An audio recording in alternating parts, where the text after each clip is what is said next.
John Days, I click the streamer Rooney button. We should be live out there in Z Ether, in Z cryptocurrency land, the land of the rich, the famous, the poor, and the wrecked. Let's get to this, leggies. Let's fucking move. Today, Viking, our special guest, Chris Viking, who was a part of my team, he actually got he had an accident today, actually hiking, so he's fucked his foot up. He's actually smashed his foot up, so he won't be able to make it today because he's actually in hospital right now. So if we can all put a like on this video to say, oh my god, you know, in respect to the old Viking for breaking his leg. It's crazy, Will. I don't know what happened, bro, but you we know he's out of action, isn't he, sir? Yeah, so I've heard like there was a little bit of a run-in with some sort of bears or something in Alaska. He was foraging for berries, and last I heard, but I think he's okay. He was foraging for berries, and then the bears came out, the bear brews on the old charts. And he the berries, yeah, they got him. And it broke his fucking foot. Yeah, he's not here today, boys and gals, but we'll get on with the charts, guys. I'm going to get straight into it. And also, we're going to do a giveaway in this video, guys. I'm going to do a big giveaway in some area of this hour-long video. I'm going to do a giveaway, so stick around for the whole video. Like the video, comment below. I'm going to do a big giveaway, guys. I'm not going to tell you what it is, but it's going to be exciting. Okay, let's dive straight into the chart of Rooney-Entes.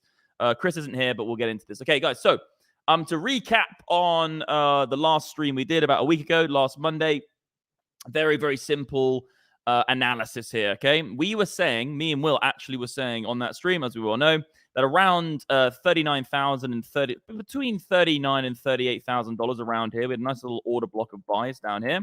We said between 38K and 39K, it was very likely that we're going to get some sort of bounce, and that would be the first place to look for a bounce trade. And guess what, leggies? That's exactly what we got to the T. Around this SR level down here, guys, around between $38,000 and $39,000. Actually, I said $39,000 on the prior stream, and I was saying roughly around here. And then Will was saying there's a nice order block down here as well. We actually tapped into that pretty much beautifully and perfectly for the bounce trade. Now, as I was saying before, guys, you know, on that stream, is that this is the buy the rumor, sell the news. And I was saying that what you're looking to do is buy all the relevant support levels on the way down, just in case you get the bounce trade. Doesn't mean, guys, this bounce trade will result in a continuation to break the high price of this structure. It doesn't mean we're going to go now, make a new high and continue and go to 60, 70, 80K.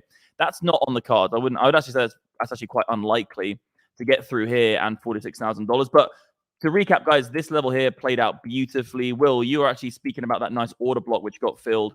And then obviously I was talking about this KSR level. But that order block, actually, if you look on high block, was it high block or trading light, got filled pretty nicely, didn't it, brother? It did, yeah, man. 150 mil filled there. 150 mil, beautiful. 150. Yeah, the 150's out there, and it was really, really nice trade. We all got into longs in the VIP group. Everyone in MDX Algo. Go on mdxalgo.com and get the VIP group because you guys can get up-to-date analysis. And there's the camera. I've changed the setup, leggies. There you are, you naughty little fuckers up there. Yeah, so we've changed. Oh, sorry, you can keep up to date with our you can keep up to date with our trades in my VIP trading group, obviously. So, guys, next trade we had in the group as well, actually, was $42,000. So I did say, if you're going to rally up towards 42,000, you look to sell this as resistance. This is actually one of the most, you know, this is super close. Looking at price action from a very, very close magnifying glass right now. And you can see that multiple times, guys, this $42,000 region, this 42K KSR level has been flirted and wavered, and it's been a key pivotal inflection point for multiple trades for multiple years now. And you can see, guys, you came into it, resistance, nice short trade, could have taken profit, broke back above it, you would have got stopped out if you went into another short trade, break back above it, come down, find it as support twice. Absolutely amazing, guys. You can play trades on the back of this for days if you want to. Actually, it wouldn't be a short down. It would be a long here and then a long there. And that second touch we got on 42K, guys, was really, really nice to get into some long trades. Obviously, this would be for the lower time frame scalpers. Just have a line at 42 and play around with those levels, look at the order books or whatever you want to do. Whatever strategy you're looking at, use the indicators as well on the lower time frames. But, guys, this 42K region is basically acting as a super pivotal point, and it's allowing, I wouldn't say it's allowing, I'd say it's just offering up a lot of good opportunities. And I've said from the beginning, you know, if you're coming into 42K from, you know, breaking through it and then into it, rallying into it, it's likely going to act as resistance. And if you're coming down into it, as in dumping, you're likely going to see it as support. It's called support and resistance, a KSR level, and it's been respected so many times, guys, here over the last few weeks, and obviously 42K. We've even been speaking about over the last few years. You know, it just, and this is only the last several months. You can go back to the 42K regions back in fucking 21. So it really is one of those levels which has just been probably going to be looked back at in history as a very key pivotal point. It's around like a 30K level, a 42K level. I think this is going to be one of the most key points in crypto and in Bitcoins, because crypto obviously will follow Bitcoin as it rallies. So in terms of what is going to happen next, as long as we're above 42K, guys, very simple. I do think this is up until proven otherwise, or long until proven otherwise. And I do think that this next trade will be, okay, obviously in the groups, I'm saying 42K is the pivotal point to get into a long. If you're in a long right now, you know, you can have a free fucking ride because you can just put your stop in at break even, or your stop below the wicks at a 1% loss, or you can just bring it up to this level here. Because if you come down there, back up, lower high, break through it, get stopped out, fine, flip. You know, you could either take the short through it, or then back through, take the short coming into it as resistance again. So lots of opportunity to be played on 42K. I do think that we're likely going to get a little bit more of an upside move on this. I think if you wave count this, I think we go up to about 46,000. And then this could be the Lord Dumpu trade, which me and this man on this stream right now have been playing out for, I don't know, it must be 5 fucking years now, mustn't it, bro? This trade, you can, like, you know what trade it is, don't more, you? Mate. I think more, to be honest. Years? Yeah, like 7. I don't know. 7 years. Yeah. This is one of the simplest trades in the game, and it's a really, really fun trade, because if the trade does play out the way you think it's going to play out, it's usually a very aggressive move where you make money very quickly. You know, when things dump, fear is very powerful. Things move very fast, and when you get these retests of the high prices. So let me just quickly. So let's just say we get this. Your cam died. Your cam died. Just to let you know. Oh no! For fuck's sake! We knew this was coming. Yeah. Oh god, it's actually completely dead now. Mate, the fucking the amazing view, the amazing view. Oh, I'm back. Okay. You're back. God, you know, I told you, I've got this new setup, Legends, right? I got this new panoramic screen as well. So I bought this, how do you even say the word, mate? It's like Xeon, Xenon Flex screen. Anyway, I'm going to waffle on about it. But anyway, I bought this new monitor, this new setup. The camera keeps fucking dying because I'm in Dubai and all that. Anyway, let me make this fucking point. And thank you, William, for telling me about the camera. Keep jolting me about the camera. All right, my brother. You got my back, man. So yeah, you can see here. Let's just say this scenario plays out. The reason this is such an aggressive move down is because actually it's the retest of the high price, and it's a nuke coming off it. If you invert this, you would say that this would be a bottom. So what we're looking for is a top, okay? So this is what we're looking for as a top. You know, we get the confirmation of a lower high, and then we have a lower low already from here. So we have a lower low, a lower high. That's a confirmation of a top potentially coming in as a double top, okay? The difference is that when you look for bottoms, they usually come out of them quite slowly, okay? You get some sort of move down, and the buying pressure comes back. You come back down, you whip it, and then you move out. And that's because buying in general is a little bit less aggressive than selling. That just goes through in psychology for human nature. Selling is quite aggressive because fear is usually deemed to be correlated with downside things, red, green, etc.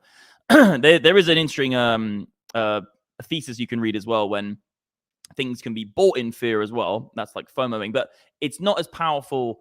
It's not as powerful as when something's going down. Okay, people they get freaked out by the fear. So the reason that these trades are very, very juicy, and it's a 786 or a 618 retracement trade, so you go from there to there. We're going to be looking in between around 40. I can't even see it now, but 45, between 45 and 47. If it'll take, it's probably going to be more towards the $46,000 region. Anywhere between here, guys, are going to be looking to short Bitcoin, okay? And these trades have a very, very good hit rate. They're very profitable when they play out. I've had probably 3 out of 4 attempts been very successful. So a high win rate and a high profitability rate with a good risk to reward. So very, very good high probability setup. This is this is what I wait for. I spend months sometimes waiting for trades like this, okay? So this will be a really, really nice setup. And it will be an aggressive move down if we get it. So let me quickly whip off all these fucking lines and make sure everything's looking good. So I do think that between about 45 and 46 will be where we stop off. Look, it might just come up to here and then we get it. It might come up a little bit higher and then you get it. That's just what's going to happen in the order books. No one really knows where it's going to stop. We might get an aggressive push, we might not. Whatever's going to happen. Hello, babe. How are you? Come through. You need a laptop? Okay, grab your laptop. Yep. Come through, say hello to everybody. Hi, everybody. The cam died. Oh no, I was going to show you what's going on. Yeah, it's over. This stream. It's so hectic, this stream. We're back. Have you got it? Have you got it? Mate, I'm literally going to get this happening every second. All right. So, yeah, I do think it's between here and here, guys. We're going to get the stop off. And I think it's a really nice trade to get into a short position. Yes, if we blast straight through and then we come up, fine. I just think that's less probable. But the real trade you're looking for, if you do get that move, is if you do shoot directly all the way to the all-time high like that, and then you come back down, look to buy it as support as well. Look to buy it as support as well. And there'll be some bounce trades on that. So if you just have your orders set, you have your stop losses above the high. If everything just gets stopped out, fine, lose 1%. You know, you can't win every trade, and then look for the next setup coming down into it as support. Okay, could be there, and that will be where you're looking for your next trade setups for the upside. Okay, so that's those two trades, and I would say between here and here, you're likely going to get it, and I will look to get into short positions for that to come back down, and then whether we come up and then we come to here and then we hold 42 again, again $42,000 again, then we can start drawing our fucking trend lines and dicking around. But I would say, my hunch is this on the medium term. That was my short-term thesis. This is my hunch on the medium term. It's probably going to be some sort of annoying trend line, which everyone's going to draw, like something like this coming through here. And then we might, come down like base to here, base to there. And everyone's like, oh my God, like look at our pennant now. And it's going to be something like this. This is what I'm kind of thinking Bitcoin's going to do. I don't think it's as low as some people are thinking at 25. I think we've got something like this for a prolonged period. 30K for me is probably the lowest it goes, maybe 25 on a wick, but something like this, guys, obviously we can't, draw. Okay, there have been scenarios before where I've drawn stuff and it's been pretty much exactly what happened. But for today's specific experience, I'm just going to say, generally speaking, something like this. If I actually wanted to draw it a little bit more in detail, it'd be like this. Bring the crystal ball out for the legends. Maybe up to here, guys, a bit faster because obviously the time period we're not going to take until the end of the year. And then we're up like this, fanning around, dicking around, and then maybe a break here and then something. That's kind of what you're looking at, okay? For potentially, through halving. Halving's around here. Let me just have a look where the halving is quickly. I'm doing my medium-term thesis. Halving's here. So, yeah, you got something like that, back down, dicking around, and then, continuation after it, okay? So I do think we've got, on the medium term, a little bit more of boring price action. Before, everyone's been calling, when we're up here that we're going to go to like, all-time highs this year and shit. I'm still in the camp of probably, first 6 months is relatively boring. Probably some sideways action. And I do think by the end of the year, yes, we could be coming up towards that all-time high. And actually, end of the year, let's just say, let me get rid of that fucking dot. I hate it when people have dots all over their charts, bro. Do you see that, Will? And then loads of dots all over it. You're like, dude, this is not a spotted dick. Like, stop it, they sir. drive me crazy. Pain in my life. Horrible. Pains. So I would say, that's the, in terms of time frames, I think, by the end of the year, we could be coming up to here. And then maybe some resistance off it. And I actually do think 2025, probably September, November, we're hitting the all-time high in terms of what we're going to go to the new all-time high. So I think most of this year is spent probably just dicking around to get here. And then next year, 2025, is actually when we get the all-sky breakout, similar to the previous one where, towards the end of the year, we began to actually, significantly break out. I still do think we've probably got another year beneath the all-time high, okay? And I've spoken about that multiple times in my long-term and my medium-term, long-term thesis on my 1st of January 2024 forecast. I did that video. You guys can go watch that on my YouTube channel. Just go and watch the January 1st, 2024 forecast for the year. And I predict what I think is going to happen the whole year. The 2023 predictions I did and the forecast I did literally happened to the month. So I said by the end of the year, Bitcoin will be trading at between 40 and 42,000. If it's really good, 48. And that's actually by the end of the year, we're trading at 43,000. So 42, 43K. Okay. Really, really nice stuff. And I also called for the bear market rally to go to 30K and then back in and then break out. So go watch that video if you haven't already done it. That was a really good prediction video and really good forecast. My 2024 forecast is already out there. I'm whipping through this. So in terms of let me get up my, I quickly need to bring up my old MDXalgo.com to look at the long to short ratio. I'll look on the lower time frames on this as well. Is everything looking good on the stream, bro? Is anything broken or are we looking nice? We're looking fresh out here, brother. Yeah, we're chilling, brother. We're chilling. Okay, so long to short ratio, quickly whip this up on mdxalgo.com/dashboard. Right now, a 61% long. This was about 75% long, wasn't it, bro? At one point. And I think what we're seeing now is everyone was just getting giga long all the way down here. It's popped back up. Everyone said, fuck it. I'm either going to take a loss or get out of that trade. Still net long, which is a good sign for potentially the top being in. Let me just whip up my auto charting tools, see where that should be in here somewhere. And then, so if the market's generally net long, it's a good sign because the market's probably not going to give that 61% of the market the next move up. I think it's up and then down quite sharply, and then potentially get everyone short. You know, I think if we go down towards $30,000, I think most people are going to get short, and that will be the fuel for the next leg up. So we've got that commitment to trade as well. I'll quickly load up all my other bits and bobs. We had a nice little move on Swarm as well. That was a good buy the dip opportunity there. And the MDX Trading Bot as well is another thing which I've been looking at. I think the last position we got on this is something I look at, every single time I go through the cycle of the analysis, because I have now it's about 20 things I look at and I cycle those things. So if you go on the hourly time frame, anyone who's an MDX algo member will know this. You can see that this strategy here had a very, very nice entry. So the MDX Trading Bot right now should be up about 7.5%. Yeah, 7.59%. And this is all completely automated. So you can get this on Bingx Legends. Just go to, whip up my old thingamajig up here, the banners. If you go to the links in the description, guys, sign up to Bingx with my referral link, and you will be able to see the MDX Trading Bot. At the moment, it's up 7.5%. And I was saying, guys, like if you look at the last 3 trades were losers. So if you go on mdxalgo.com/automation, you can read about one of my 38% win rate strategy, which is a strategy I've been using for about 7 years as well. And it's when you counter trade the bot after a big win. So the bot had some really nice wins, like a consecutive wins. Everyone was making loads of money. When it has a consecutive amount of losses, what I do is I hedge against these.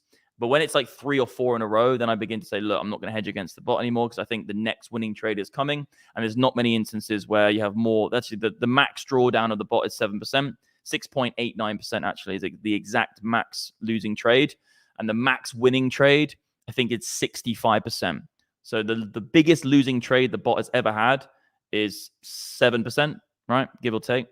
And the biggest winning trade it's ever had is 65%. Okay, so just think about that in terms of long-term trading and swing trading. You can make if you're patient, you can make a lot of money. So I haven't been hedging against these signals. I've been trying to wait for the next big winner, and that's what we're getting right now. We're actually up 7.5%, 7.6%, and that's great because it's automated. So this will happen when you sleep. Okay, so MDX, go on Bingx, guys. Get a Bingx account with my link in the description, and then you can get access to the MDX Trading Bot completely free. We monetize it with them.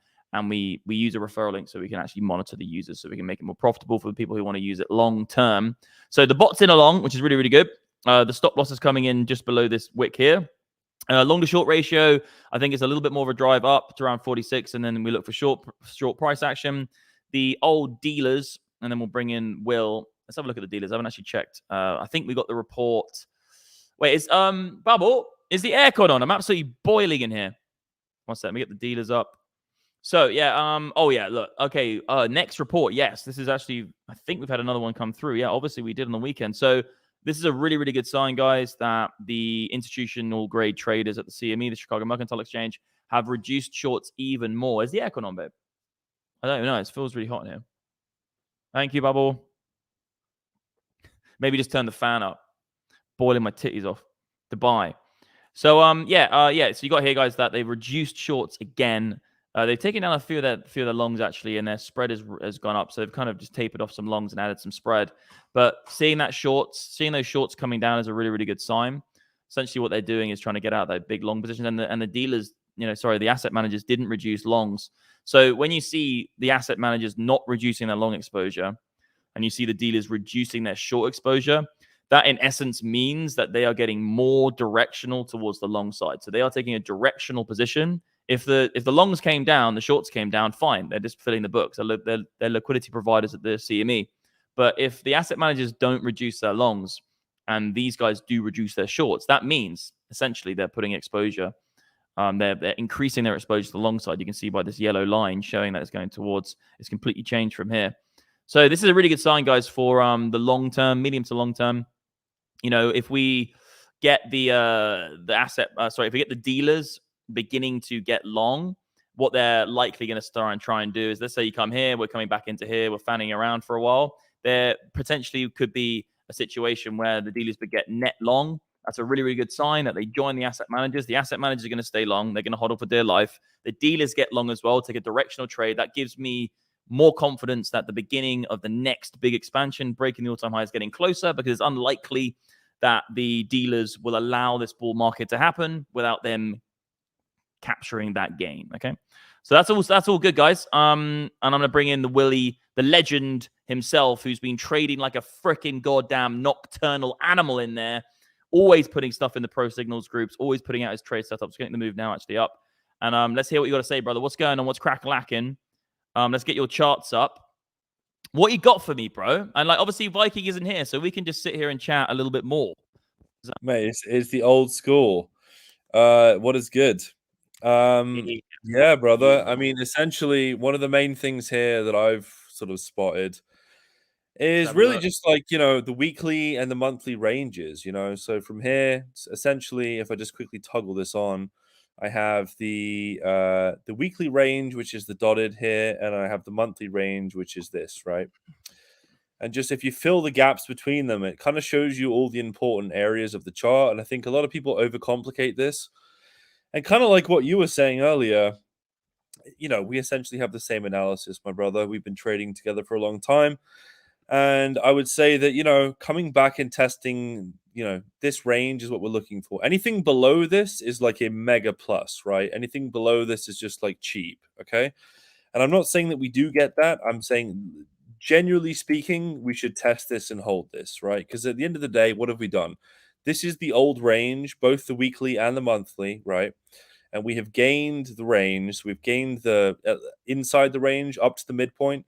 We had failure at the midpoint, which a lot of us said, is likely to happen. This was the level that we need to gain to make a higher high, higher than the level we lost that led us to the low, which is essentially the bull run gain level. Similar to if you go back in the chart and you look and you see what did we gain? It was this, right? And that's the level that took us. It was around like 10K.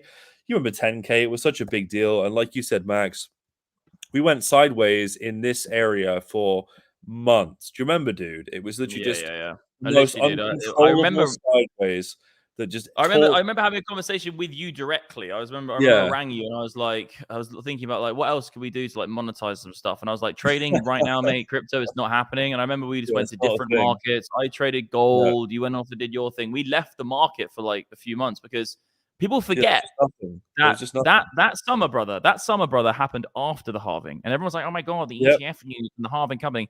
The halving happened and we just went dead fucking flat for 6 months until literally the end of the year, the whole summer, and then the end of the year, then we started to move again. So I think people are getting a little bit too preoccupied. I think we might have that coming.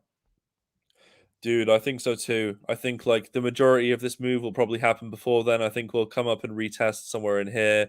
We'll get some sort of nuke, whether it's here or lower. Who really cares? Bitcoin anywhere in this region is cheap.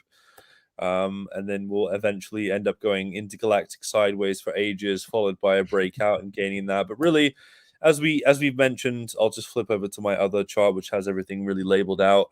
Like the level that we care about really here is the monthly failure. It's 52,528.45 on this chart, which is Coinbase. But essentially right here, like that's what you care about. It's the level you lost. Because why? Like you guys gotta think about, like, I've been telling a lot of people in our group who I teach, like, you can learn all you want with indicators. You can learn all you want with all these other tools. But if you don't understand classic price action, nothing works. And it's like here we have a higher high, right? A higher low, a higher high, a higher low. Where did the problem start? Right here. And that's what you need to gain back. And it's classic price action. If you gain this back, you make a higher high in the structure that you lost, which means objectively that you're going to go and test the high, which means essentially, generally speaking, you're just going to pump and continue. You don't have to, but generally speaking, with Bitcoin, when it comes and it breaks and it tests these high points in the chart, it continues. So this is very similar to the breakdown level of this area. It's very similar to this area here. It's essentially the same point in the chart, right? So you're looking for a break of this structure. to sort of confirm that we're Yeah, actually that's going the into. resistance. Yeah. Yeah, it's just resistance essentially. And if you It's go the down the major lower, resistance. We said it from a fucking million years ago. It's just that area. So yeah, in terms of what do you reckon on? So that's your. So yeah, carry on. Actually, what you were going to say. What were you going to say about that area? Tell yeah. me. I mean, Tell me your short term. my short terms is that we've broken back inside the range, and like we said to a lot of people, there were some giga buyers down here, which a lot of us spotted on various exchanges. Yeah, trade Binance, there was like like trading light. There was like 500 mil positioned here, which is clearly one guy. He filled about half of his orders. The rest were coming down to around this level down here to the old range low, which again, this level is what I just showed you there. This is the bottom of that old range. I showed you the monthly range low, but these things are segmented differently. So I have the current range that we're in, or we're back in now, which we lost, which is this blue range, and you have the wick levels and the body levels. And essentially, you're looking for daily closes inside here. And if you go back on the daily, what have we done? We've closed back inside the range. What is the odds of what happens if we retest at the bottom? It means we're going essentially to the top, right? And so, it'd be yeah, different if we'd broken back inside the orange range and we had nuked. Look how nicely they tested the bottom of it. yeah, If they we came do break exactly in. back, it's essentially exact. If we did somehow come back down and nuke down here and break back into this, the odds in this is now it's a lot more bearish because you're actually breaking systemic structure. If you look at the monthly, if you look at the weekly, nothing's actually wrong with this. Like the monthly looks, I mean, it doesn't look amazing, but it looks completely fine. It's like, it The just week, looks like the beginning of a potential top, and that's what we've been saying. Like we're looking for the bounce trade up to 46, and if we see significant resistance at 46, that'll be probably the next monthly candle, and then it could potentially be the top. That's all we're saying. Doesn't have to that's be, all. but That's we're all. getting towards Yeah, it. that's all we're saying. And you can see here, I mean, looking at on the weekly, it's actually looking kind of okay. It's looking okay for a test of these regions. And you can see when I flick back to the monthly, there's these two like ghost regions essentially where there's not a lot going on and it's between here and here. So essentially, like I said, gaining this is just the important part. If we can gain this and retest this, I just buy everything back. Anything that I've sold, I just buy back and I will stomach any dip that happens. If we want to do this, that's fine. I don't care. I'll just not look at my phone. Just get stopped and moved. Yeah, I won't even Yeah. get stopped. I'll just buy it on spot and just put it on my ledger and just chill and then wait for the impending moon. And if we do What get about the move short term lower, right now, brother? sorry, Get me on. What's your next trade setup you got for us? Because I'm saying that 46K. Are you doing the same? What's the next trade setup on the short term for you? next trade setup. Oh, I'll just delete this horrendous, whatever that's. Lovely. My next trade setup Delicious is line. what I've just done today. I essentially longed down here. I longed the retests. A lot of people in our group were bearish on this. And I just said, look, you're essentially looking to gain and hold the daily and the weekly. Standard stuff. We do it all the time with the indicator suite. I'm targeting, for me, probably somewhere between, the 46 and 47 region. I know it's getting a bit Yeah. old, but I think a little bit higher than most people think. I think the deviations are good in the range. They've done it multiple times. We deviated here a nice like what 2 and a bit K. I think the same thing will happen here. So I think that essentially, I think this will come back to either retesting the yearly open, or we'll get a bit more of a slide and to stop on all the people who longed in this range. But I don't see it coming really that much lower than this region. I don't even see it really coming back to here. I think a lot of people want that to happen. I think they'll front run that, and I think they'll just pump it Yeah, like this. 42s. And I think what they'll do is Yeah. they'll squeeze it to like 47 and then they'll probably fail it like this and they'll do some sort of test like this, like you say, and then come back down. We'll see what Like that is happens. Yeah. it's just classic Bitcoin stuff, right? At the end of the day. Yeah. Just I got a real good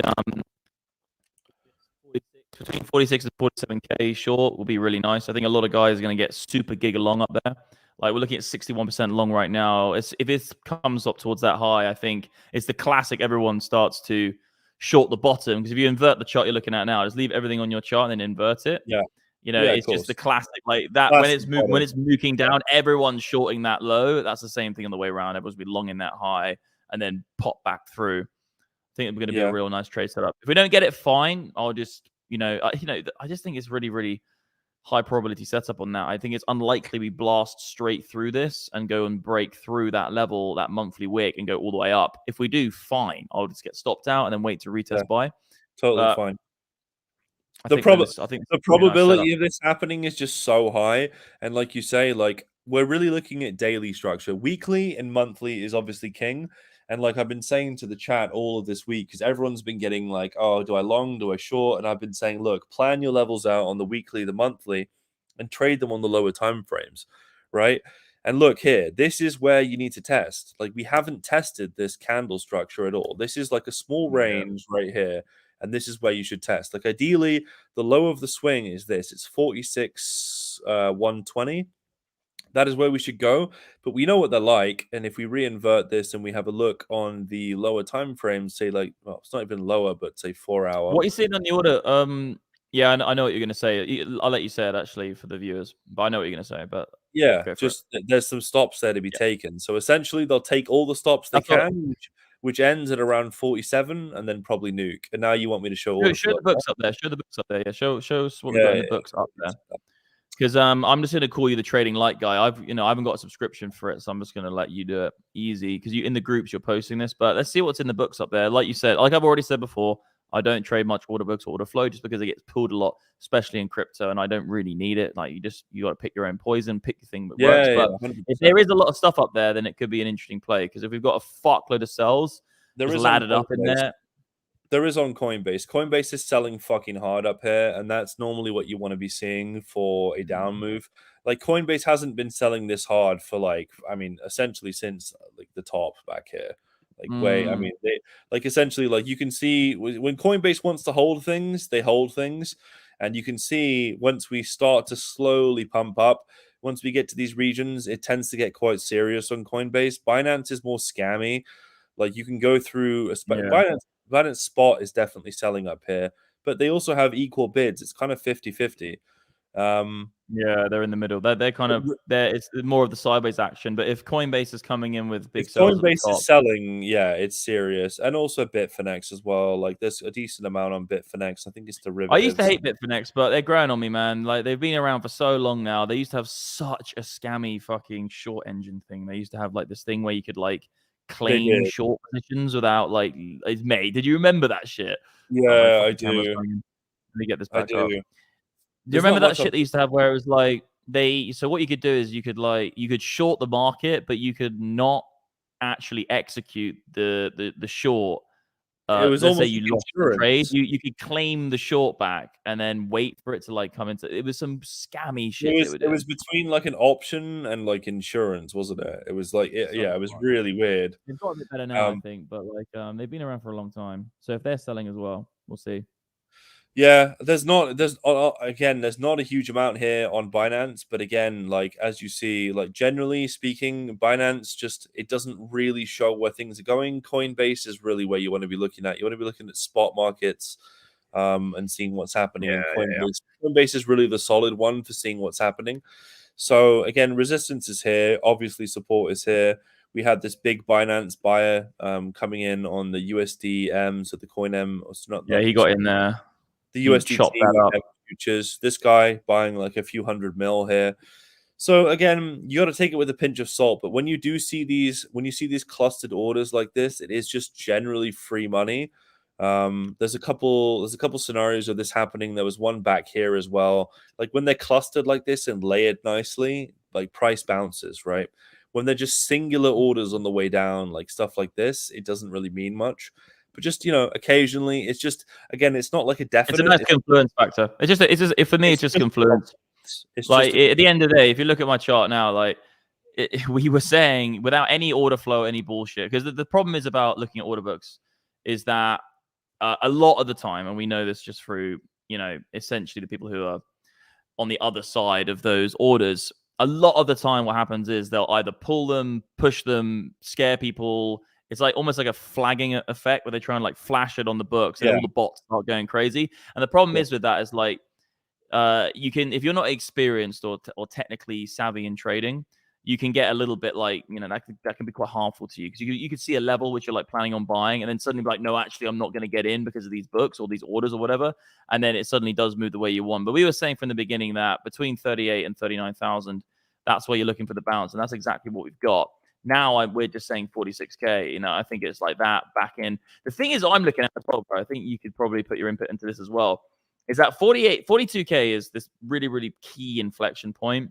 46, if you get a nice little fib on this like I drew before, if we actually do come up into this 786 move back in, that 42K level again getting tagged, I think it's quite likely going to get another one. I think it can. Yeah.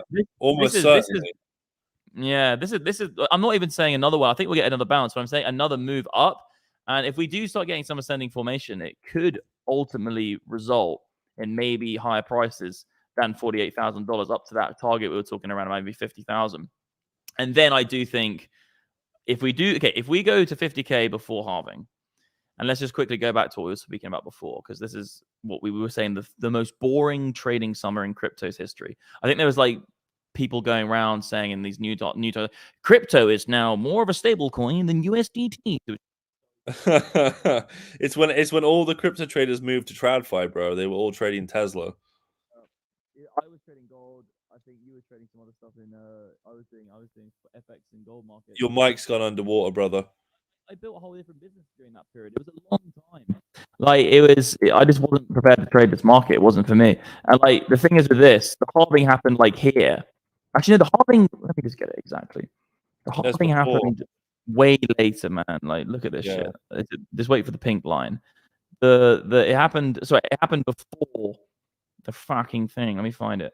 Yeah, so the halving happened at the very beginning of this, and everyone's like, "Oh my god, the halving! It means we're only going to go up." And then we just got the max pain was flat because everyone was buying up. Obviously COVID happened, and everyone bought up towards halving. Everyone's expecting this to just continue. It just went dead flat for literally God knows how long. And then I would even say that this is pretty boring price action. Yes, you have a nice move up, but it wasn't the expansion, the swing everybody was looking for. We came back in, then that higher low was the beginning of the bull market. But I think this is what we're going to look at for the medium term. We're going to be up. We've come up now. We've rallied up towards halving. The thesis is maybe we get that one more move to 50, and then it's definitely coming back in. We're 50 maybe, and then we're doing something like this. And I think we could, looking at prior price cycles, not saying that it has to be exactly the same. They don't fucking do the same shit. They're just similar. But this is what I'm saying. Like, we could get some absolute monumental between 30 and 48K. There's 48 actually. I think so. It's the likelihood. It's like it's priced in, man. It's like it's almost more priced in than ETFs. Like the halving is like something that is going to happen for sure. Like the ETFs weren't even for sure. They were like, we think with like a 90% probability they're going to happen. But the halving is like, yes, when this many people mine this many blocks, this will happen. It's like the most priced in event you could ever have, Yeah, it's so unbelievably priced in. The only thing it essentially does is just in the long term, which we speak about, it limits the supply and the demand. If it increases or stay the same, the price will rise. And the thing is about that, it means that if the demand stays the same, that's a great thing about Bitcoin. A lot of other markets out there, demand has to increase for price to increase if the supply is the same. But with this, it's like the demand doesn't need to go up. All the demand needs to do is stay the same. If the supply goes down in a literally a code event, and that's just very simple economics. But I'm saying, the thing is with it, everyone's like, oh, but the ETF means it must go up because all these people are buying. Oh my God, the halving means that now the miners aren't going to sell and there's not going to be fresh sellers on the books. All of this is bullshit because all the buying and selling these two entities are doing, ETFs and miners, is fucking OTC agreements. It's not even on the fucking open market. So this is what I was saying to a lot of people on Twitter about this whole ETF thing, and they're all bamboozled, coming up with all these ridiculous ideas like, oh, the reason Bitcoin's going down in price now is because GBTC is being sold on Grayscale. This is literally the biggest load of bullshit. I need to look at the camera for this. This is the biggest load of... my camera's not even on. Let me get the fucking camera up. Let me whip it up for you. Can you see me, legends? Hello, how are we? I don't know how long that was off for. Keep checking on it, brother. But mate, so listen to this, legends. The thing with this whole fucking GBTC and all this stuff is the biggest load of BS out there. All these people are essentially just saying a whole load of jargon to allow themselves to try and mask their ignorance and look as though they are knowledgeable in some way, because it's complete bullshit. GBTC being sold on with the Grayscale ETF, within the Grayscale ETF product, has nothing to do with the open market of Bitcoin's price. That they're selling a share of a trust from a fucking digital trust back to essentially back to Grayscale, but Grayscale were only selling them a share of a trust. They're not going and selling their Bitcoin on the open market when GBTC shares are sold. They've still got their Bitcoin. They're not going and selling fresh Bitcoin on the books. And even if they did sell Bitcoin, because everyone's selling GBTC, they wouldn't go and sell it on the open market. They would do OTC agreements off the fucking counter. So like the whole thing is that everyone's just chatting absolute fucking bullshit. They're saying this is because the price is going down because of GBTC. No. Secondly, when miners sell, they don't sell it on the open market either. They'll always go OTC agreements or they'll have future contracts. So the problem is that all these people are coming up with all these fucking bullshit ideas. The halving, the ETFs, it doesn't affect the day-to-day price of Bitcoin. It doesn't affect the order books on the open market, but it does affect the price in the long term and the medium term, depending on whatever you want to, whatever time frame is best for you. So medium term, I'd say more than 6 months. Long term's over a year. But you would say this: the reason you had that fucking boring summer, I'm going on about this point, but I just want to get it out there. The reason we had this absolutely boring summer is because guess what? Everyone buys the anticipation of the event. Everyone buys the anticipation of the event. It's a buy the rumor, sell the news event. This is actually more painful for most people than it going down, because at least they could get into another swing and fucking get wrecked, then rebuy.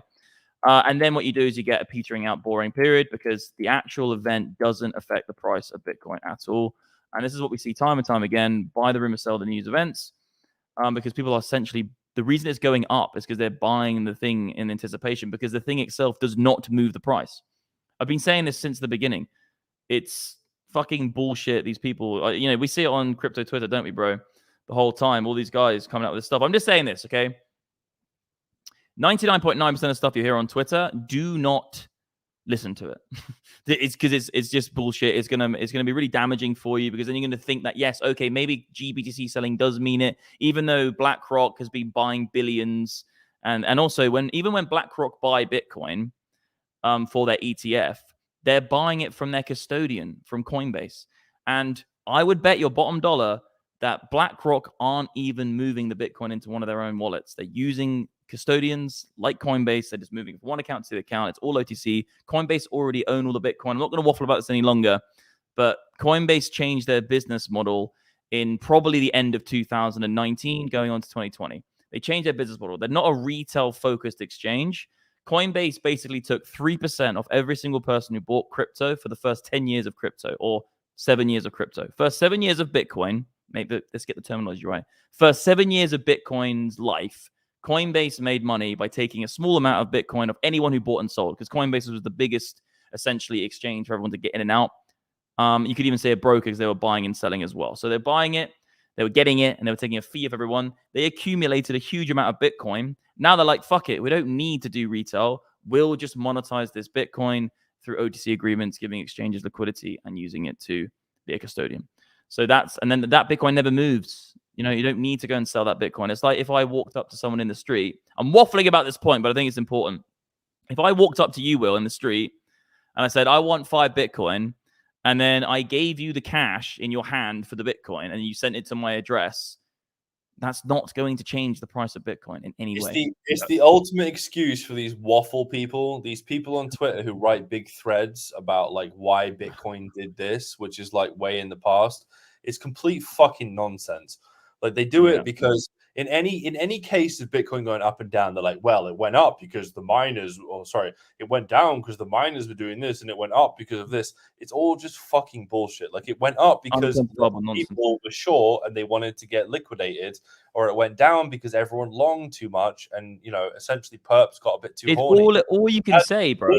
All it ever is. It's all you can say anyway, because it's not quantifiable. Like even if it was to do with something about a miner, even if someone came in and sold it, it's not quantifiable in any way to prove that. And also a news story isn't quantifiable anyway, because someone thinks it's positive, someone thinks it's negative. The only reason I'm talking about this, Legends, and I don't actually really give a shit, to be honest. Everyone can do what they fucking want. You can listen to who you want to listen to. I actually don't care. You're going to make your own mistakes. You're going to learn your own way. I believe in free market principles. You're going to learn in some way, somehow. And losing is when you learn. So I like losing. Losing is a good thing for everyone. But I'm saying that it's only irritating because we've been in this industry for a while.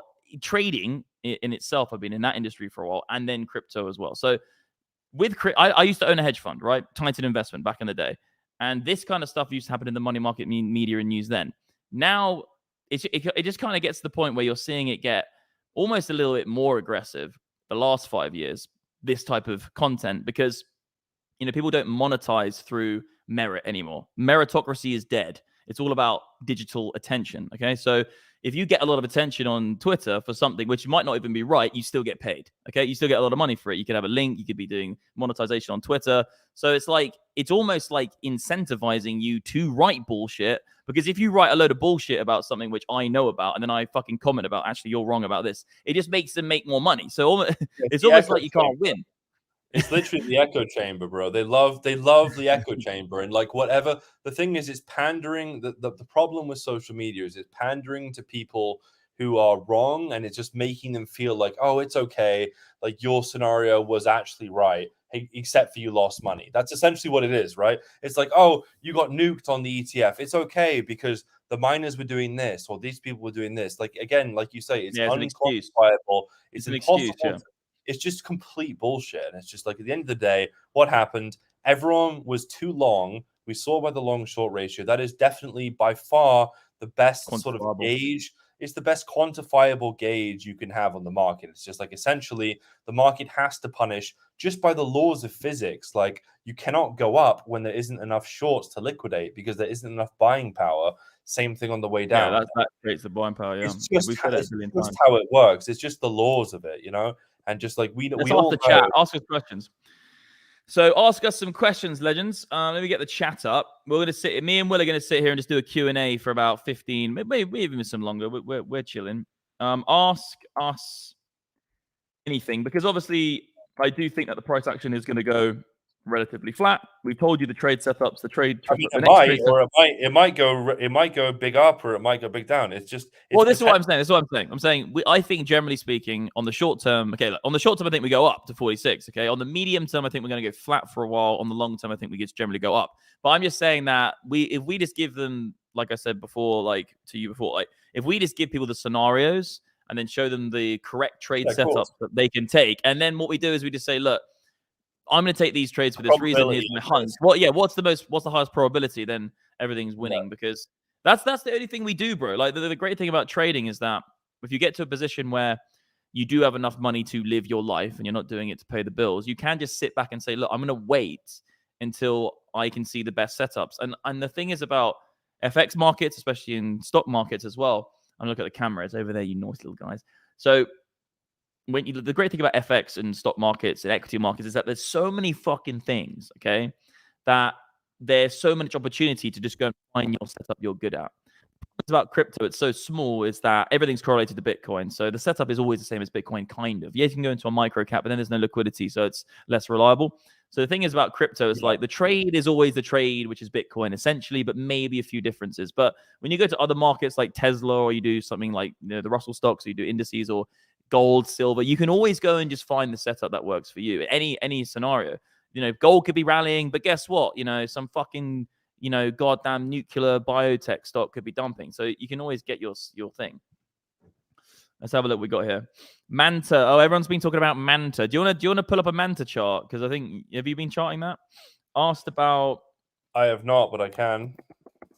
Okay, I'll answer some questions. What do you think about a Black Swan war event for a nice wick down? So I've said there's 3 scenarios before about the Black Swan event. Okay, so I do think Bitcoin could revisit the lows of this year, which actually at the start of the year when FTX happened. I do think they could be revisited, but on 3 criteria. You have a new world order situation where you have a change in what currency is the denomination of the planet. Okay, so say like China, the renminbi, or we use the yang, or the wang, sorry, the wang, the yang, the yen. Fuck! The wang. Or the euro, the wang. Man, I've been chilling with you two. I was talking about wangers. Yeah, but what? Dude, Wangerman69 is my so my Wi-Fi password in my house is Wangerman69. Anyway, we're going down a seriously strange rabbit hole. Or the euro. Okay, so you get a moment of a new world order. The next one is a fiat currency global collapse. I think that could be very. I think everything's gonna nuke, and then everything will go into crypto, gold, silver, and then Bitcoin, and then a war scenario. So I do think if there is a war that breaks out and a nuclear bomb does hit, okay, it doesn't have to be a nuclear bomb, but let's just say a war happens and it's a significant war, as if it will take two major powers, which potentially would be major economic powers like a China, a US, or Russia. If they clash, or a NATO against Russia, I think that's definitely going to have a COVID-style effect on the price action of everything. Everyone's going to rush to cash because cash is essentially used to denominate most goods and services in most countries, so you can actually get things, okay? Because if there's a war, the first thing you want to do is get things. If there's a war, Max, they got bigger fish to fry than fucking looking at the chart when that happens, let me tell you. Me and you are still here like, no, I'm not going to sell because I can look at my chart while outside in Dubai is being nuked. I'm just like, yes, don't worry about it, guys. I'm in my bunker, I'm looking at the chart and wondering when I can get out. I'm just wondering when the nuclear I've got my non-fungible, non-physical real estate on the blockchain. It's going to help me while nuclear war goes down, nuclear fallout. Yeah, these scenarios are crazy. Like, you're going to be more worried about finding food and fucking figuring out how to fucking farm some shit out than doing this. Yeah, just literally farm your garden. Like, that's what I'm saying. Everyone's going to go to cash. It's a bit worrying, mate, because like you've seen it on news, on the news. You've seen it on news. You've seen it on the news. Like fucking, with this whole thing about America, where they've come out and said they think that females should be forced to, I think it's called conscribe or subscribe. I don't know what they call it for, the military. I can't remember the terminology they used, but they were saying that females should be forced to sign up for the military as well as males, and that's like causing a huge debate in England as well. Rishi Sunak came out and was like, "No, don't worry, legends. The great thing about being a UK citizen is that it's a voluntary service. Like the the army and the navy and the RAF is a voluntary service." Imagine if Russia can hear this. Okay, imagine if Russia can just hear like, "Don't worry, guys. Like it's voluntary. Don't worry. Let's get the women to come along." And like, think about it in this respect, like. I don't know what Putin's thinking in his head, but if he goes along and hears like, oh, if Russia really want to do some crazy shit, he's going to pull every fucking man, woman, and child to the front line and fight that battle or that war or whatever it is. And we've got us in England. Oh, no, but it's voluntary. I'm not going to fight. It's going to get hectic, bro, because I don't think the UK or the US specific, like general population is even. They're not even close to ready, mate. Have you seen the difference between? Look at the average person who was subscribed in World War II or was fighting. Just look at the pictures compared to what they are now. Like it's I know. Game. It's a whole different species of animal. Like the human beings in the UK and the US. Yeah, 100%. It's completely different. Thanks for analysis, brothers. That's all right, bro. Let's have a look at this question. So, is there a simple indicator set up Is there a simple indicator set up on MDX algo for investors? Yes. What I would do is I would get trend collection. I'll then put it on focus, and I'd look at higher time frames. You can't fucking lose. I'd also use potentially we've called it now. It's called trend progressive indicator we've got is really, really nice, really, really good overall general gist for investors.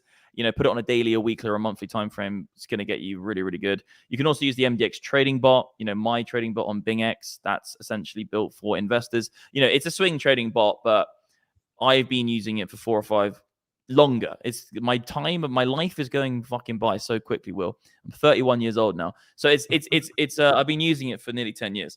And like that essentially is great for investors because it's going to catch those big swings for you. So that's on Bingx. Just sign up to Bingx with my link below to get my trading bot.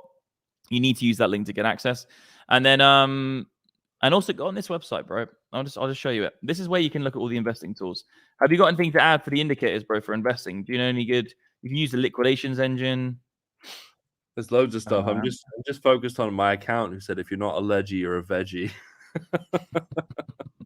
If you're not, you're a fucking veggie. You got Mantle out. Let's have a look. Veggie lad. Keep asking questions, guys. I'm going to go through all of them. But yeah, I would say for investors, do use trend collection with the focus setting on, and then use probably one of the nice indicators. So use the oscillator collection, and then just use a nice volume profile over a long period of time. And also use like auto charting tools for higher time frames. Anything on a higher time frame with our indicators, the MDX algo indicators, if we put them on a higher time frame, they're going to give you an investment mindset.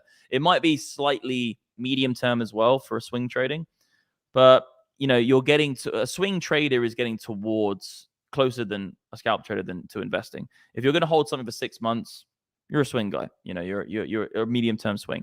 If you're going over a year in crypto, you're an investor. Anyway, Manta just looks like it's pumping. Actually, it looks like it could be near to a high here. Double top scenario on your chart there, Willy Poo. Are you looking at Manta, is it called? Yeah, I'm on Manta. Can you see my chart? Yeah. Yeah, I mean, just pretty standard stuff, guys. Essentially, it's retaken its high. There isn't much else to say. It's up until proven otherwise, unless we lose this. So, essentially, if we start nuking below the daily and the weekly open and doing something like that, you're expecting downwards until we can reclaim that. If we do that, continuation up to the upside. If we do not, and it just keeps nuking, then essentially just looking for it to fail and just hold one of these levels. Really, the lowest you want to see it going is like this 2.2 level. Anything lower than that is just disgusting, really. Lose that level, or it You continues. lose that level, you're going. You lose that level.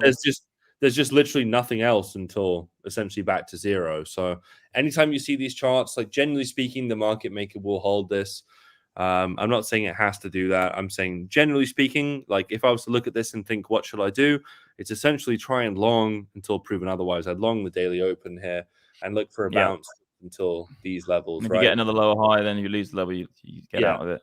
Sure. But it is looking a little bit weaker. If we were to put on some of our indicators, if you're going to put on the trend collection and the oscillate collection and have a look, I would bet my bottom dollar there is some divergences starting to form here on the lower time frames. Let's have a little look. Not even so much. Yeah, actually. it is a little bit. Yeah, you can see the high there. There's two highs, and if you go to the next one, it's slightly lower. A little bit. This one is a bit. This one's actually not, but yeah, a little bit here.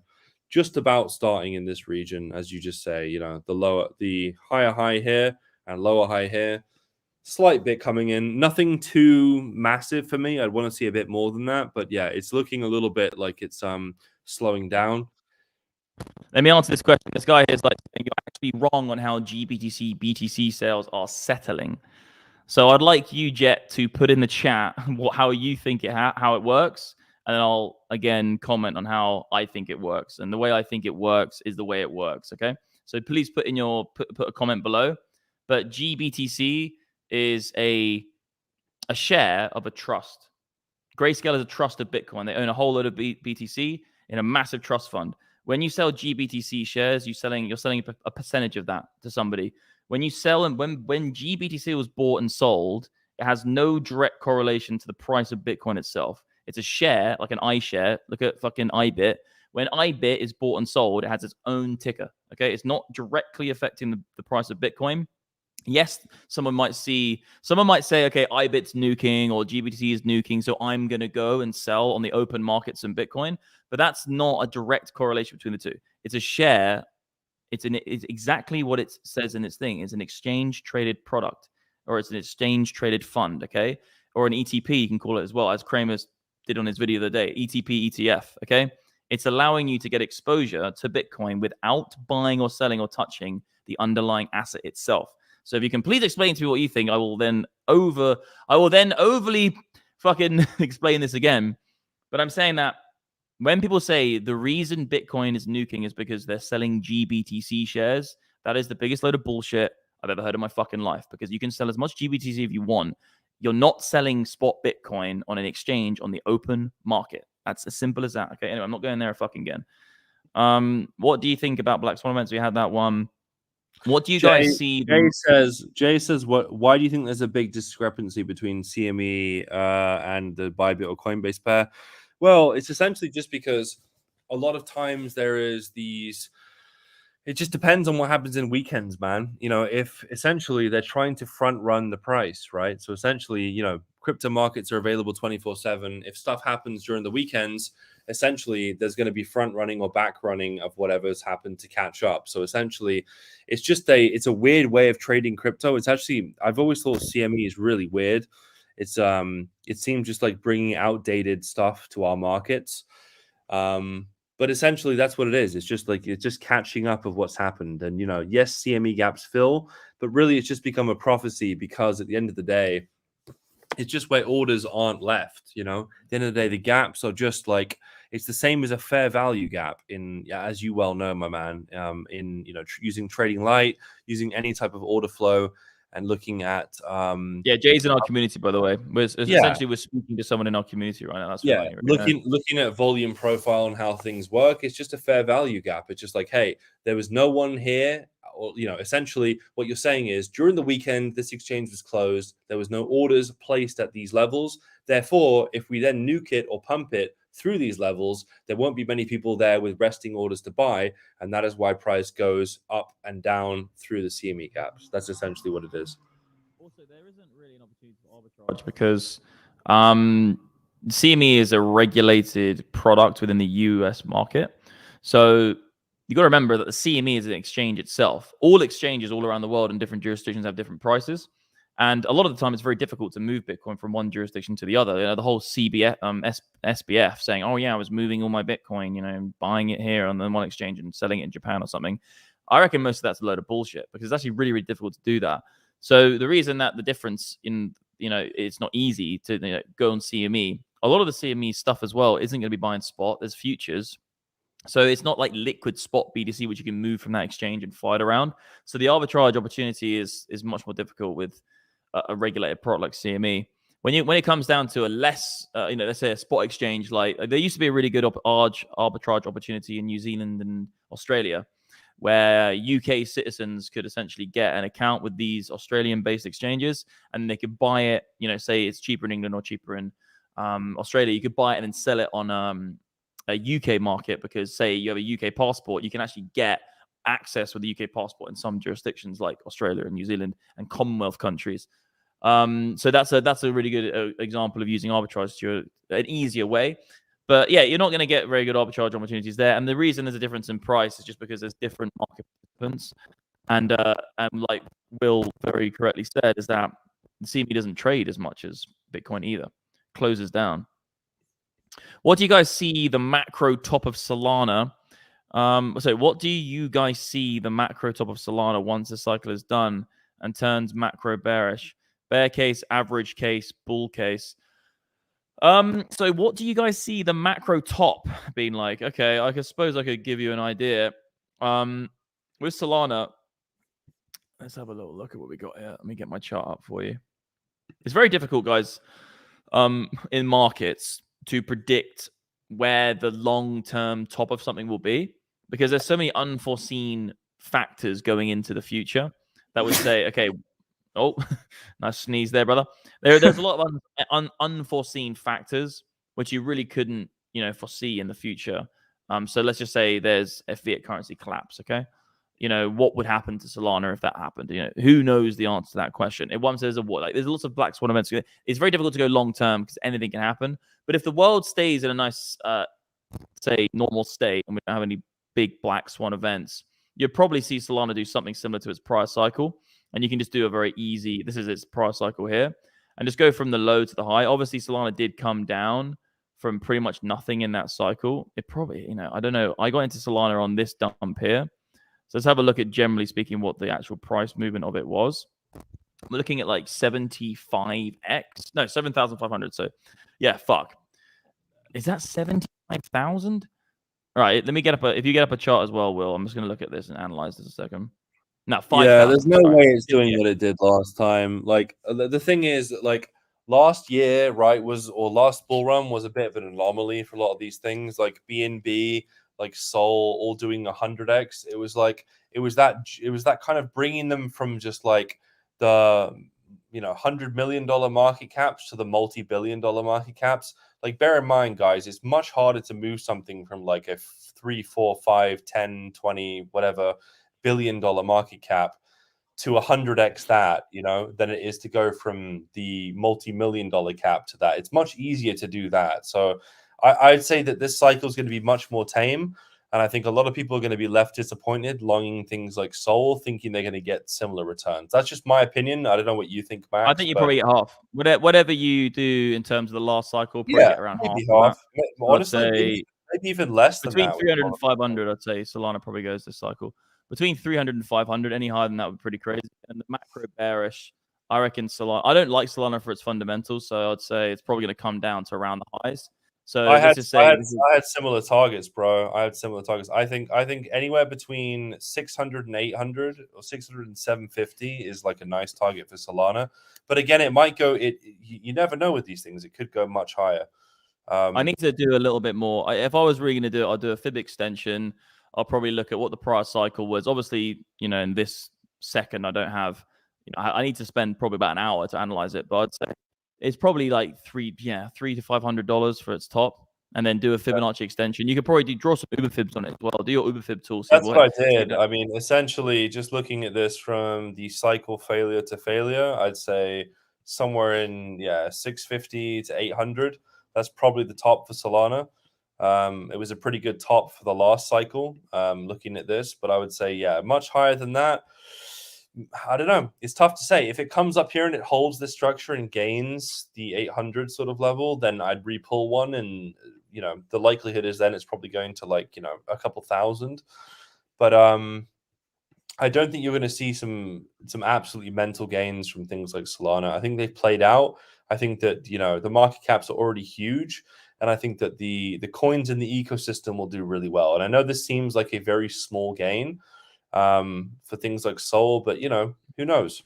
Sol, Yeah, again, the issue is about this whole thing is that we don't know what's going to happen in the future. So there's a great book which speaks about this in detail, where it's Mark Douglas, I think, and it talks about how trying to predict the direction or trying to get the direction of a market right is much easier than trying to predict the velocity or how far a market will go down or up, because there are so many unforeseen things. So like, nobody predicted Bitcoin going to 20K when it went to 20K on that first cycle. No one predicted it going to $1.2 thousand at the very beginning. And no one really predicted it going to 70K. I think a lot of people overshot the target on the last one. So it's usually under or over what most people think. I'd say that Solana could do something crazy. I actually don't think it will. I think the competition for that space is higher. And I think Bitcoin is going to move first. I think when Bitcoin begins to go into its ultimate bull market rally, when it breaks its all-time high into a blue sky breakout, I think a lot of altcoins are going to really linger behind. Everyone's going to sell their altcoins into Bitcoin to catch that move. Bitcoin's going to do its thing, and then the altcoins will rise. But the problem is, if you sit in Solana and you have no Bitcoin and you let Bitcoin do its thing, there's a huge opportunity cost. You're going to get wrecked. What you could do is, you could be in Bitcoin, allow Bitcoin to rally, then jump into Sol later. And I do think, looking at every single cycle, Bitcoin always goes first. It leads the market. It's better off to be in Bitcoin first. It's a much more higher probability. The probability of Bitcoin going first is higher. And then you don't want to sit on the sidelines on loads of altcoins and then not be in Bitcoin for its move, The problem is that it's the Litecoin scenario, guys. It's like looking what happens to Litecoin. If you go on one of the older charts, if you go on like Litecoin US dollar on like, let's say Coinbase, right? The problem is this, right? Is that these old coins, right? They just don't perform. Like Litecoin never made a higher high on, in this entire bull market. There's so many people, I'm not saying you didn't do well if you bought here and sold here.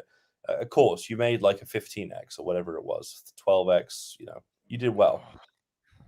But compared to longing Solana or FTT or even BNB, like mate, BNB basically did like 75, 80x. Yeah, right? I remember. It's just like the what you lost out on, the opportunity cost was huge here. And it's just like these old coins, you think, oh, they're a great name, they're going to do well again. No. They just have a shitload of sellers that essentially want to sell up the whole way up. You have all the sell pressure from all the guys within this range who essentially want to sell all the way. They're trapped all the way down. They maybe longed here, they longed here, they longed here. They want to sell all the way up. So that's stifling what's happening to it. That's why you see these things like PYR from last cycle. Yeah, new coins. Well. Yeah, that's why you see these new coins. Mate, our fucking coin the other day.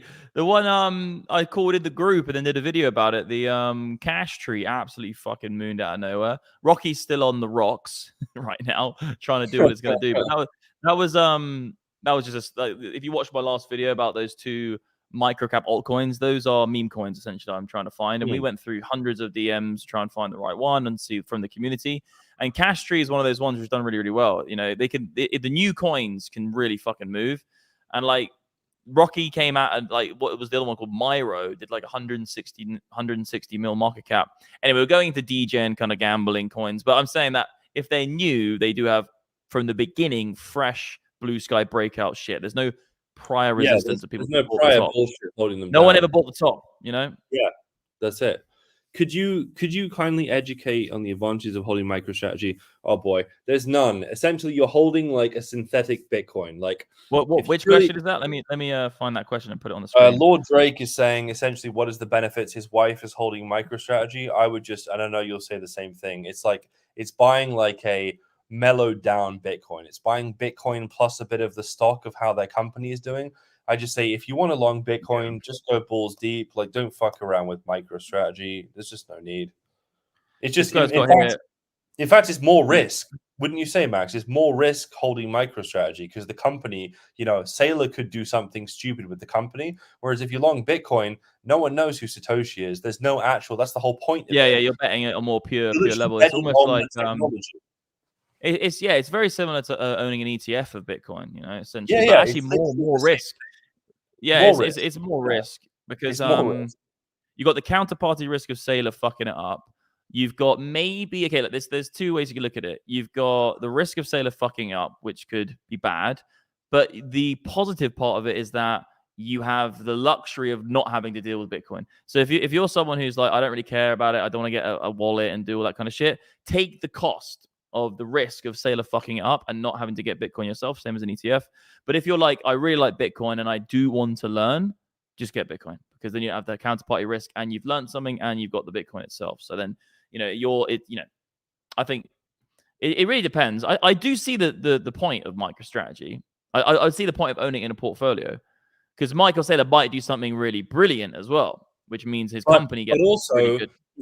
But also, he could be a Quadriga. You know, remember Quadriga? It was like that $1.2 billion company, essentially in Canada, where essentially the guy died or maybe faked his death. There's a whole Oh yeah, I remember about it. Essentially, where he may have faked his death, he may have not. But essentially, the keys are gone. You lost your Bitcoin, and it's just like if you put all your money into like the whole point of Bitcoin, which Max you'll back all day, is sovereignty, owning your own money. It's just like why would you then want to place that under someone else? It just defeats the whole point of it. It's just like okay, you're not going to put it. It makes no sense. If you don't care about learning about Bitcoin or holding it and you don't want to touch it, have 5% of your portfolio in that type of thing. If you want to get into Bitcoin and understand what it's really all about, then just buy Bitcoin itself and hold it. But then you have the risk of yourself. You know, if you lose your fucking keys or your house gets blown up or, you know, you lose the ledger or you lose the keys, then yeah, you lose it yourself. It's the age-old issue of custody. And it's been around for thousands of years because obviously gold itself is money and silver. And there's, you know, do you give it to someone else to keep it safe for you with guns, or do I put it under my fucking house in a bunker? And there's always this pull and this tie. You just have to be comfortable what you do. The best way to do it is to have some at home, some on a ledger, some in MicroStrategy, some in an ETF, and diversify it out. And that's the best way to diversify out your Bitcoin exposure, and that can work. But we've got a nice little question here. So not financial device, not financial device, of course. But if you were a hodl only, would you prefer to whole ETH? Would you prefer to whole ETH? It sounds fucking brutal, mate. It sounds like some savage porno. Would you prefer to whole ETH and Sol, or LV or LILV or you, or same dollar amount? I'll probably hold. If I had to choose out of those 3 coins, it's really difficult because I love Ultra and I think URS is a unicorn. Potentially could be a unicorn. If URS can do what they think they're going to do, that investment alone will be, you know, by far the biggest winner for me, even more than Bitcoin, which is saying something. Okay. So I love Ultra. I think they could do well, but it's I couldn't put everything into Ultra because it's one of my kind of unicorn trades. You know, it's like if it happens, it happens. If it doesn't, fine. But yeah, I'd have to go for Ethereum on that. You'd probably be the same, wouldn't you, mate? If you had to put everything everything into one thing. Just hold Oh, ETH. I honestly, wouldn't hold Solana. I wouldn't hold ILV. I'd rather hold Solana over ETH. Fuck Honestly, Sol, mate. I know that sounds crazy, but I'd rather hold Solana over ETH. I really would. I feel Yeah, like I'm ETH has 100% played ETH. out. ETH has played so many gains out already. I just don't think that the return. Like I think Sol has a guaranteed like bigger X than ETH does this run. Even if it is more centralized, even if it is just bullshit. Like at the end of the day, a lot of what you're longing in this entire bull run is going to be vaporwave. Like most of these coins are worth nothing at the end of the day. You have to realize that. You just have to sell at the right point. So for me, I would actually vote Solana over ETH just because I think it'll do better. But yeah, like Max says, you just as you filter down the market caps, the risk gets higher, right? Like it just goes without saying. If you have your whole net worth in a 10 mil market cap, you're going to be stressing because one person decides to sell. They wake up, they have breakfast, maybe their eggs were cooked wrong, and they want to sell their whole bag. Well, that means you're down 50%, 60%, 70% of your whole net worth. Like that's just the reality, right? And that's why you have to spread things out. So is my mic working, bro? Can you hear me? I don't know if it's working. I think it might have cut out. Can you hear me on my mic? I can hear you're a bit. You're chopping up a bit. Can you not hear me? Yeah, I don't know. It's just I said something earlier, it didn't work. Can you hear me? Is it all right? Can you guys hear me in the chat? Yeah, you said Yeah, okay. I was gonna make. Yeah, fuck. I was gonna say a point. I was gonna say with the Ethereum thing. The thing is, I don't know what's going on. Everything's freezing right now. Is everything good, guys? I would say that with Ethereum, right? It's impossible to copy and paste Ethereum. Okay. But you can copy and paste Solana at any point right now. The code is bullshit. It's basically delegated proof of stake with a little bit of sprinkle on the top. It's got 13. I don't know. I don't even know how the block production works. It's hardly decentralized. It's an easy copy and paste, and they're gonna have a fuckload of competition as this market progresses. I think they probably fail overall. And I think Ethereum, you can't do that. You couldn't copy and paste Ethereum's immutable smart contracts, the length of the chain. They did have proof of work for a while, so it means it's a bit more decentralized. Mate, I completely agree, but you don't still have to do that to make more money in Sol. And like Jack's saying there, yeah, I know what you mean. I would the more ETH route. It's a good discussion. I agree, Jack. You don't. I completely agree. All the TikTok gurus think Sol. I completely disagree, but I just think purely if you want to make money, not thinking like, oh, the tech, oh, the this, oh, the that. If you want to make more money, I would have it more in Sol and AVAX than anything. I'm not saying those are what I want to hold because they're definitely not. They're more high caps that have already pumped. But I'm just saying, if I had to hold them over ETH, I would. Just because ETH is going to do, if Bitcoin does a 4x or a 3x, then ETH will do slightly more than that, and Sol will do even slightly more than that. That's just how it works. It's just by market cap, guys. It's just how it works. Yeah, the market cap, brother. Someone just said show the meme of Gareth. I can't show the meme of Gareth. If you want to go see the meme that this guy made of Gareth, and it's me, it's actually hilarious. But if you want to go look at it, go and join our open group at MDX Trading. Do you want to throw the link or something in the chat, bro? While I answer these. But yeah, you can throw them in the Yeah, sure. It's in the free open group, guys, in the Telegram group. So go join the Telegram group and then you can see it. Let me just get up auto charting tools on this. Come on, guys. Stop being naughty. The charts, TradingView. Any chance of AVAX? Oh, you can do AVAX if you want, bro, but I can't be bothered. Everyone talks about AVAX. I'm like, grab an AVAX chart if you want. Yeah, I'll do Manta, no respect. We got here. Thanks for the awesome info. Awesome, brother. Thanks for joining the stream. Or Binance USDT problems. Yes, I think USDT is kosher. Brock Pierce back in the day. I still have him on social media and stuff. But we used to talk about this back at the CC forum, and I was asking him, is it all right? And there was also the guy who created Wax, who came out and said a statement about it. USDT is actually pretty kosher, and I'm just going by the word of Brock. So if he's wrong, he's wrong. If he's wrong, that means I'm wrong. So I'm just going by what he's. SWAT. Everyone's talking about SWAT. Maybe in a minute, Leggies. Question here. So, what role do you think CBDCs will play in crypto? What is?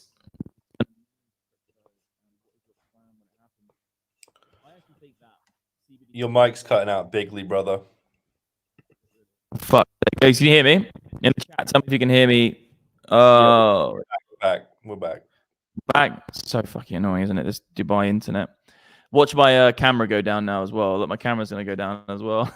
Can you guys see me? Yeah. Hi, I'm being a multi-millionaire living in the Burj Khalifa, but I can't get a fucking stream to work. Is my camera working? Or is it frozen? Nah, you're good. You're good. Right, let me just do this. Like, I'll flick it to the other one and just reboot it.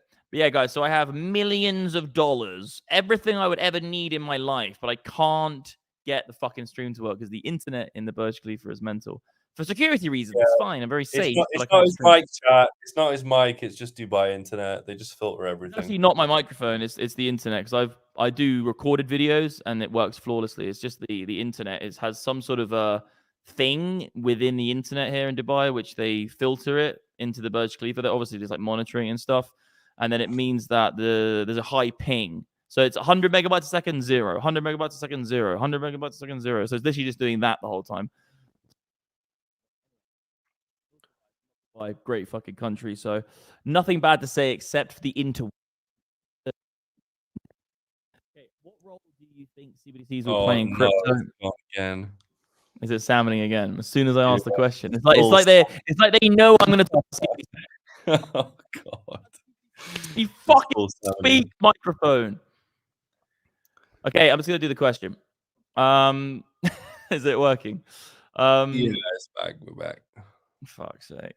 So I think CBDCs are going to be the biggest Trojan horse event, but they don't mean for it to be a Trojan horse event.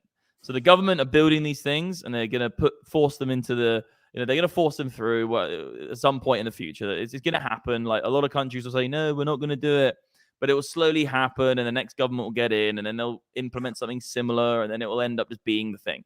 So we're going to get them, and I actually do think they're probably quite positive for quite a lot of people, actually.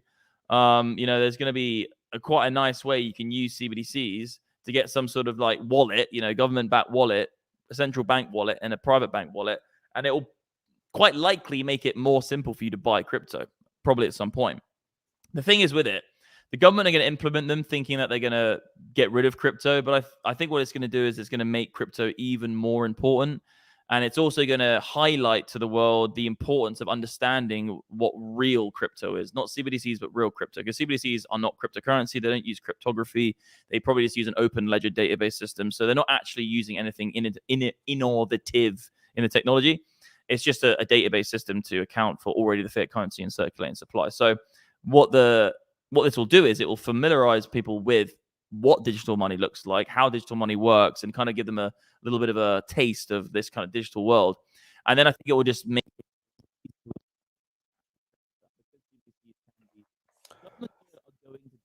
You'll love to hear your mic's gone again, brother. I might as well just not fucking speak. Like, is it? Why is it happening? I just want to fucking talk. Just text me what you want to say, and I'll just read it. So yeah, I'm saying this. I'm saying that their governments are going to overstep the mark like they always fucking do, of course. And there will be a time, well, they'll push too far. They'll do something, and then people will wake up and be like, you know what? Now there's so much control over these things. I'm just going to, fire into USDT or go into USDC or go into Bitcoin, and they'll flip. And then I think it's going to be a good thing. Yeah, I think so. But also, there is the Trojan horse of them doing something like China. I think it's a low probability event, but it's just like, I don't know. People love to talk about doomsday events all the time. And I think it's like as humans, we love to focus on the negative. We love because it's, it comes from essentially, seeing the negative is essentially, living in the wild. But, at the end of the day, a lot of people want to focus on these things when really they're very low probability events. At the end of the day, probably what just happens is they all merge into some sort of ecosystem. There's CBDCs, there's cryptos. They all exist in one ecosystem and everything is all good. And I think everyone wants to always think the worst. A new coin in the top 100 you like. NFA. Don't even know what that means. I'm a boomer. What's going on? I've never heard of that either. NFA, of course. Not sure, brother. Not sure. We fought in Iraq. Don't really know. Lord Drake's got his question. Could you kindly... Oh, God. the average advantages of MSD. What the fuck, dude? Dude. I can't talk about MicroStrategy. We would answer that one. Let's have a look here. I'm trying to find some good questions. So I'm just going through everything. MDX, MDX Crypto and the other guy. I want to. Mate, your mic is Rec City.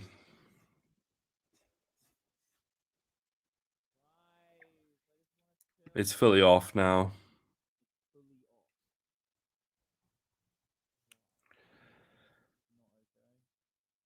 I'll read it out. Your mic's gone. It says MDX Crypto and the other guy. I want to thank you for spitting nothing but facts in the last 10 minutes. It's refreshing to know not everyone in the social media space is fucking clueless.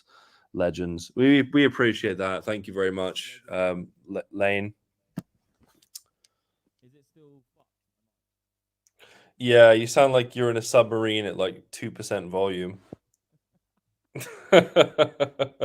Oh, sorry, brother. It's over. I'm in a sideways submarine up in space. It's because the thing is, the Burj at the internet can't.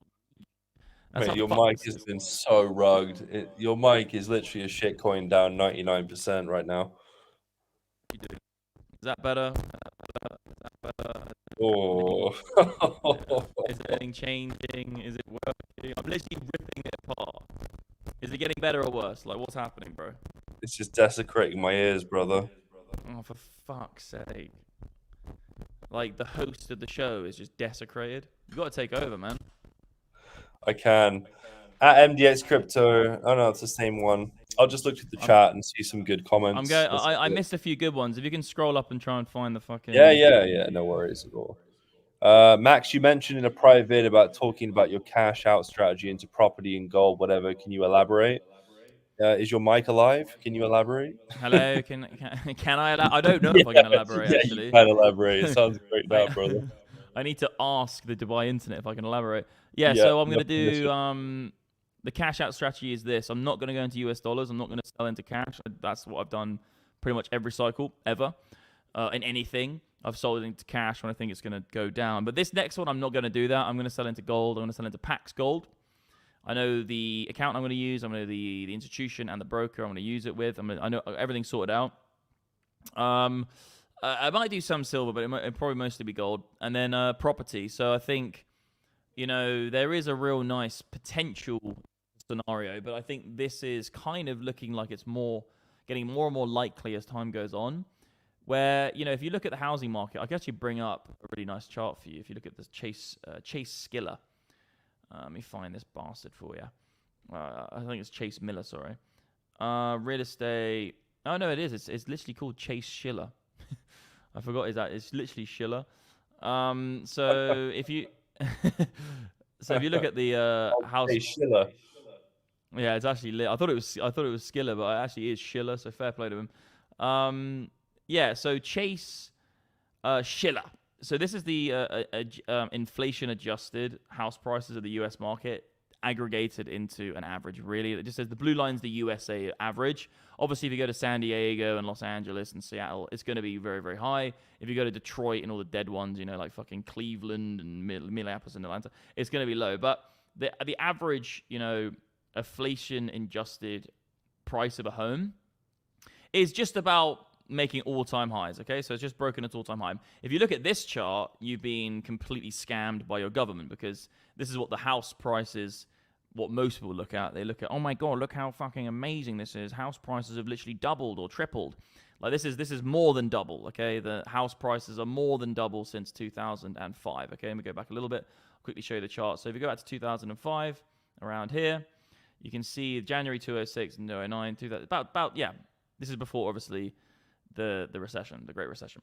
So people are like, oh my God, I'm fucking rich. Look how rich I am. The price of my home has doubled, if not even got to like triple. But that's an actual lie. It's pretty much exactly the same value than it was in 2008. Just a little bit off it, just a little bit higher than its high. So house value has not risen. House prices have risen.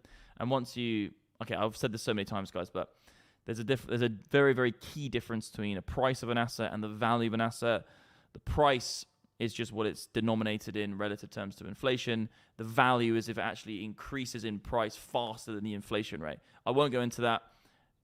It goes on for hours. So what I'm saying is that returns. Yeah, is the mic all right? Is that what you're saying? Yeah, the mic's all right. Carry on. Oh my god, thanks, Willie. I'm so glad to hear that from you. It's so good. Fucking getting raped by my own microphone. Anyway, so what I'm saying is that house prices are very, very high. Okay, so I think that house prices could definitely come down. House value hasn't really risen that much. I do think it could come down as well. But I think house prices will eventually have some sort of downturn, which is great because house prices look like they could be topping out, right? I'm saying Bitcoin is not at the top. Bitcoin hasn't even broken out of its all-time high yet. So Bitcoin is actually relatively closer to the bottom, down here. It's likely going to break its all-time high at some point in the future. So Bitcoin's not at the top. And I'm talking prior cycle, okay? So it's not even at the top of 60,000, 69,000. House prices in general in the USA are literally double, if not triple, the price they were in 2008, okay? And 2009. So what I'm saying is there could be a really good trade here. I'm going to make this really quick.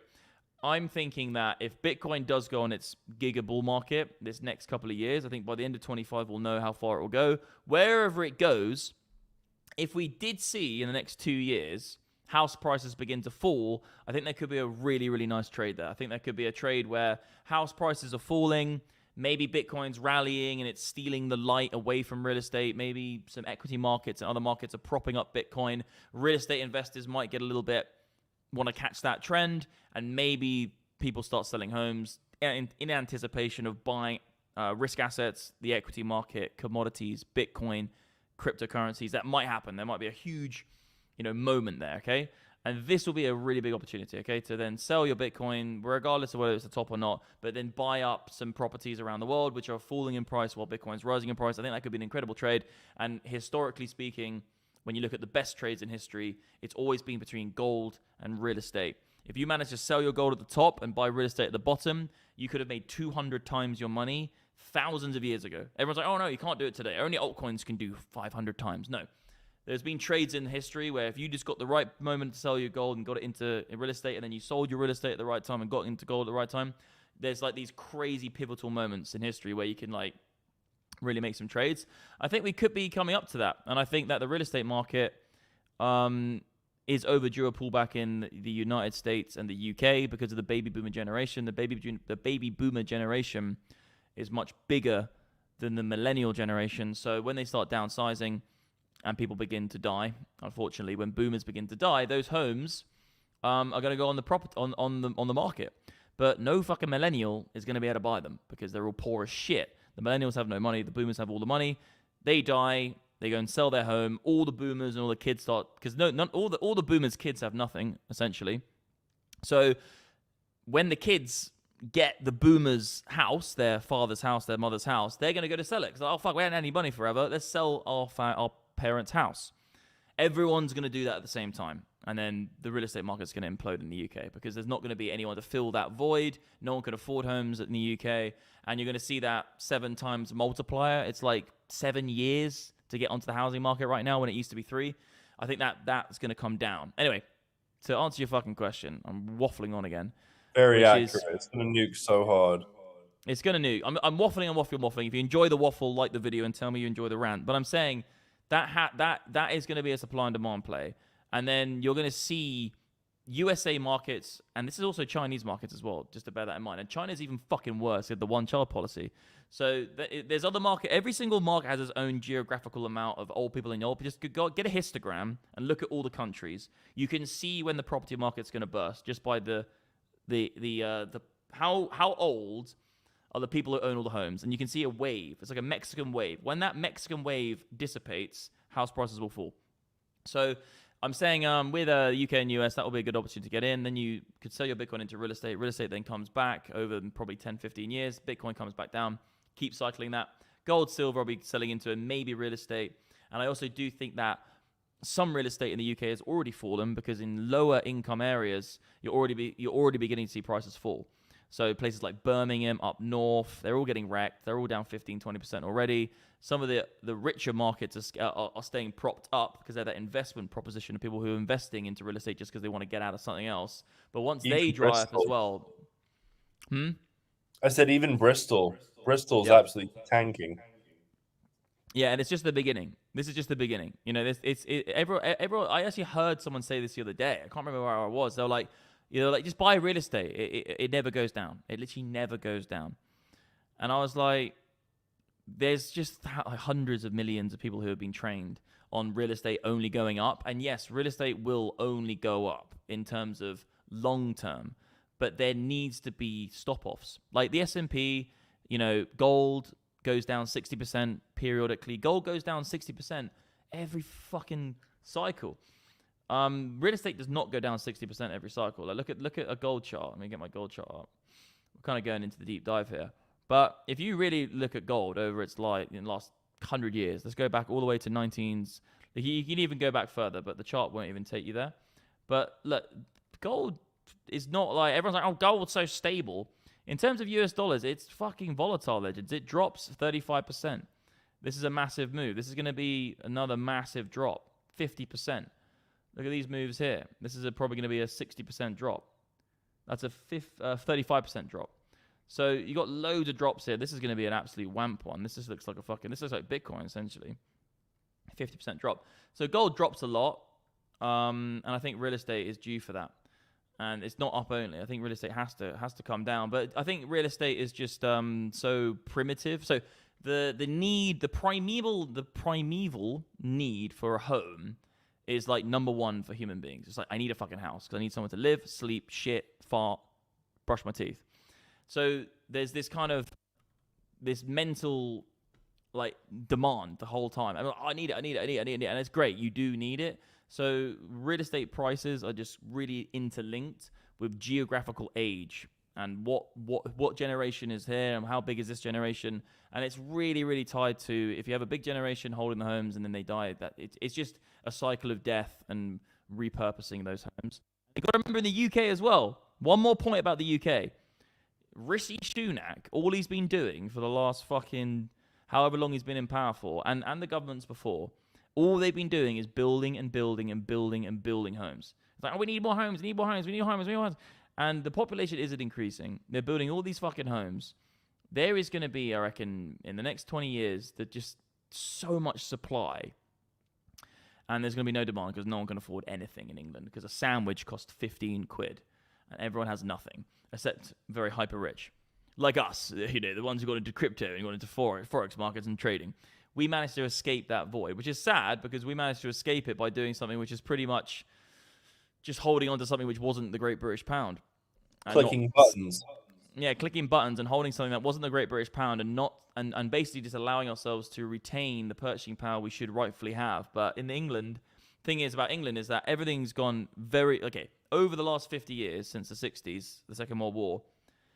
There's been more and more debt, more and more inflation, and prices have been rising very, very quickly. And if you think about going to Japan on holiday, or you think about going to England or New York, the first thing you think is like it's going to be probably fucking expensive. And like most people can't go to England because it's too expensive. People live there. They're getting wrecked daily, and their wages are not as good as you think. Everyone's like, oh, but you live in England, you have a great wage. If you work in fucking City of London, you're making £1,700 a month, $2,500 sometimes. You're paying $1,300 rent. I know someone right now is doing like 10K a month, spending 7K on rent, bills, fucking water. So the living is so high, probably more than Canada. We just see it more in Canada. It's so high. It's just a joke. Anyway, rant over. Would you like to have some input, sir? Yeah, England's wrecked, dude. Great input. I think it's way worse than you even say. Like the average person, I know I have a lot of friends in like Canary Wharf and stuff making 100K a year, and it sounds great in the old world, right? But it's just absolutely fucking wrecked. Like at the end of the day, it's they're spending 8-9K a month, and they're literally barely surviving. In fact, actually, like you get into these situations where you get promoted. Like a couple of my friends have been promoted recently in the UK, kind of normie people, right? And essentially they're worse than they were before they got promoted. They're like, I got this massive promotion. I have all this extra risk, all this extra responsibility. And now, guess what? I'm actually making less than I was because of XYZ Yeah, tax. you have to like take It's trips here, fucking spend money on this. mental. it's just like I don't understand how you can actually live in the UK and survive these days. And it's why we don't. But it's sad. It's like a lot of people aren't aware of these shifts in money. They're not aware of like finance. And I think at the end of the day, the key to the modern world is to work in a country where you're allowed to be able to, well, not allowed, you're enabled to be able to be in a place that is tax free. You're enabled to sort of do what you want to do and earn money in, say, pounds, dollars, and convert it into that currency. And that's really, that's where everyone's flourishing. It's essentially just being someone who can work overseas. And it's just that's the new world order, really. Yeah, it really is. The new world structure needs to be, getting out of these big fucking cities, because it's just anywhere you look around the world where it has a big government with huge deficits, with lots of social spending, you're going to see a higher cost of life, essentially. And then 100%. you have a higher cost of life, and you have a higher increased amount of poverty, because if you increase the cost of life, some people aren't going to cut the bill. And then you're going to have more people who can't cut the bill, which means you have to then have more support and more social structures to support the people who can't afford that lifestyle. It's a spiral of fuckedness. So it's a real struggle for a lot of people. England's really, really bad, guys, at the moment. Like if you go to a town, I think Plymouth was on the news the other day. I don't want to go down the news story, but if you actually go and speak to people in towns, and I know people who do this, I know people who are there. If you go to a food bank in Plymouth, 1,000 people will go there a week. 1,000 people in a small town in England will go into a fucking food bank at the moment. It's really fucked.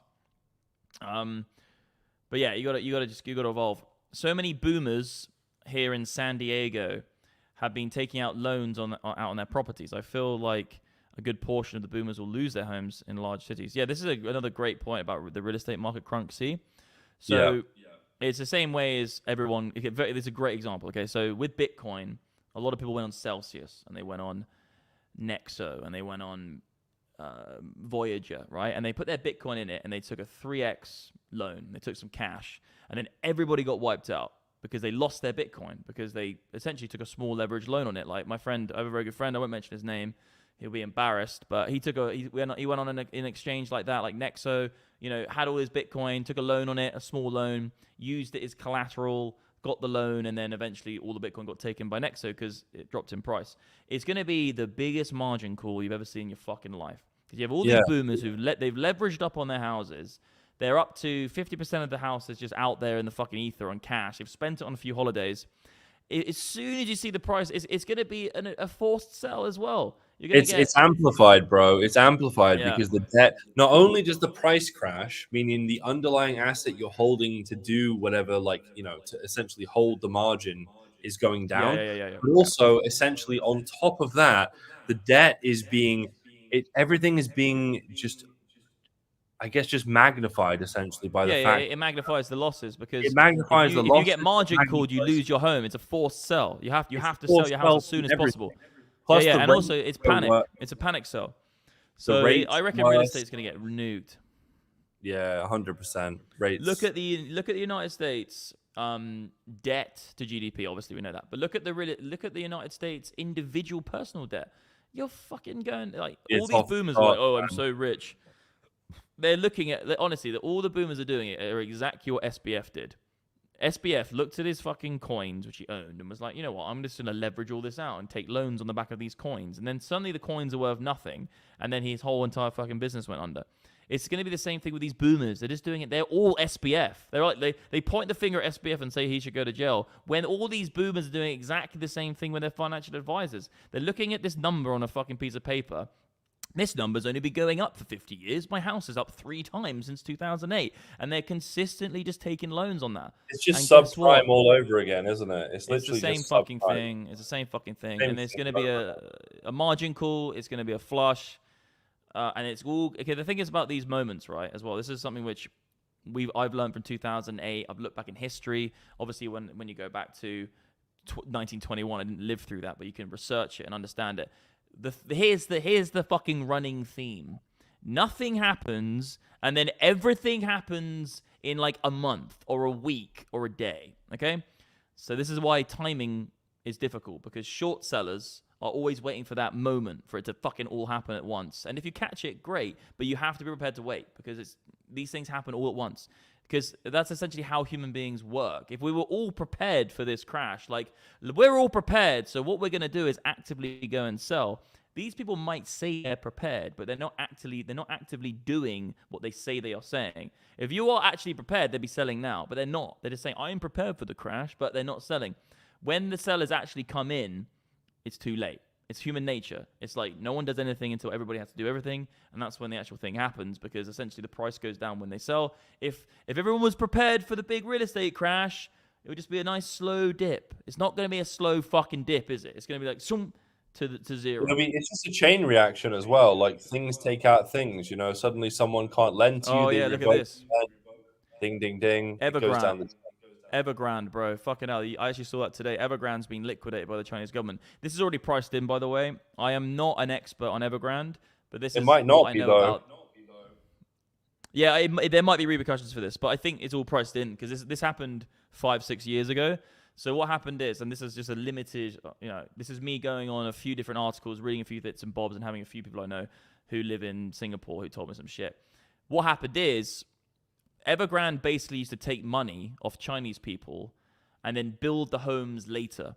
So you would go to Evergrande. It's the same in Dubai, actually. They do it here as well. Essentially, just you pay for your home in advance, and then they go and build it for you. And it takes 3 years, and you put your money down, and all happy days. But there was a few issues. What happened, I think, where Evergrande, defaulted, and they couldn't build a specific home, and then people lost a bit of money, and then the government came in and went, to protect the consumer in our big fucking socialist, obviously, dictatorship. Was not communism, but I would say it's a cross between the two, in the middle. Let's not go down that fucking road.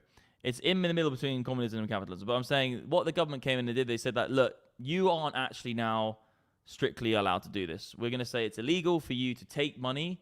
You need to build at least like 75% of the homes before you take any money. So you're not allowed to take the money up front. And the problem is, the government essentially made this happen because Evergrande had already have a huge amount of people who had already given the money, and they already started building. So It's Evergrande essentially a pyramid scheme, bro. It's essentially the same as a pyramid scheme. It's just like It's not. It's very similar, bro. They lost the inflows to take in to build more things. Yeah, no, they just lived in the future. They just lived in the future, and they had no cash flow. It's the exact same principle. They Yeah, lost the money it's similar, that was similar. inflow to build the homes. Therefore, they couldn't build more homes. The point is this. One sec, my fucking camera's gone again. I'm literally like fighting my camera, fighting my microphone. The point is this, is that if the government hadn't stepped in, this would have all been fine, because they were just living a little bit in the future, and they had the cash flow coming later to build the properties. So yeah, it's risky, but it allows you to speed up the process of business, because you can just basically build, get the money, and then build it later and continue this. There's nothing really bad about this. This could work really, really easily. The funny thing is that the Chinese government, are the ones who made this happen, because they came in with this crazy arbitrary rule in the middle of their whole process. If they had been like, okay, look, we'll let you at least do the next load of homes before we put this in, then it probably would have been okay. But they put this law in the protection scheme of the Chinese people directly, within, a couple of months of coming up with a plan, put it in. They didn't understand what the repercussions would be. And then essentially what happened is Evergrande had to give back all of the money they took for the pre-built homes, but they'd already started construction on hundreds of billions of dollars worth of real estate. So essentially they had built a whole load of stuff, but they had to give the money back. So massive black hole, huge cash flow problem, went to find debt, went to find investors. Everyone said, fuck that, we're not getting involved. The government said this and that. Guess what? Massive black hole, can't continue the build. They basically just came in and just choked the cash flow of this business within a week. It's but also, up, like, it probably would have happened anyway. Like, at the end of the day, stifling the cash flow from that happening, like, yes, I understand, but at the same time, it's just like, it's the same thing as a pyramid scheme or a Ponzi scheme. It's just like, it eventually ends at some point. It's been done many times in the Middle East. It's been done in Bahrain.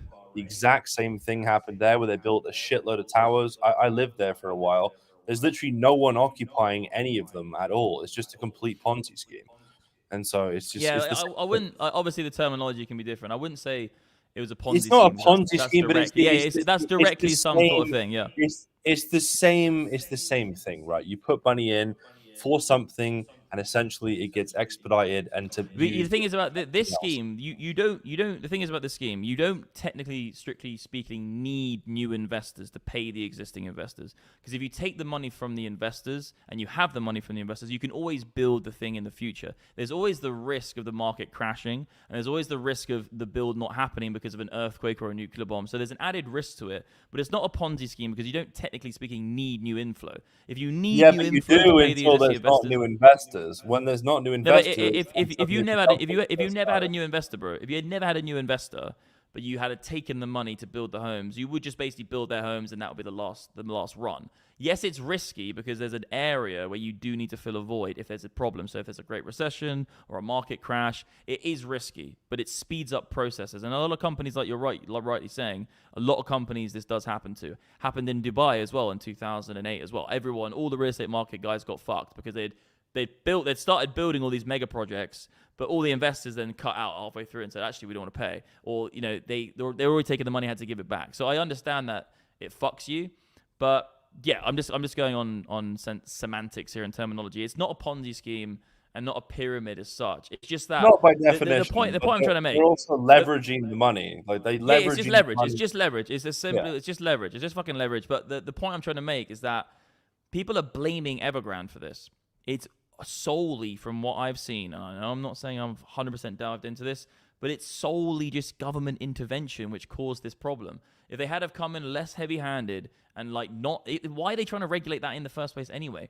If it doesn't work and investors get hurt, then it will flip over and a new company will come up with a better scheme saying, okay, give us 50%. But for the government to say it's illegal for you now to take money up front to build a home, that's just going to that's why Evergrande's liquidated today. It's because of the government. If they never did that law, they wouldn't be liquidated today. But we know that with like the whole free market capitalism thing, China's not fucking going there. So they can do what they fucking want, bro. They can regulate their shit. But it's just another fucking great example. Coming dicking everything up. Let's have a look what we got here. Some more questions. We'll do 10 more minutes, legends. 9 more minutes, and then we'll bounce. So we got a question here. How did you go bankrupt? How did you go bankrupt? Slowly at first, and suddenly all at one. Yeah. The old saying goes. Yeah, of course. In a bull run, there is a daily gain of about 100 million just on short liquidations. In a bull run, there is a daily gain And the of about rest. 100. That's Yeah. a pretty calm day, to be honest with you. MDX is the MF, motherfucker. Very true. Very true. UK is on its knees.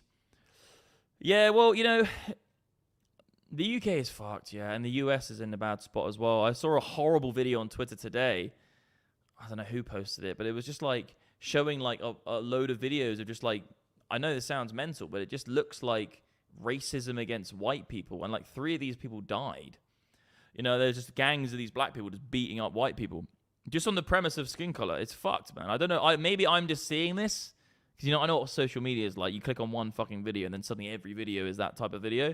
But I don't know if you've seen this, Will, on your social media. Just a lot of, like, race-driven stuff in the US.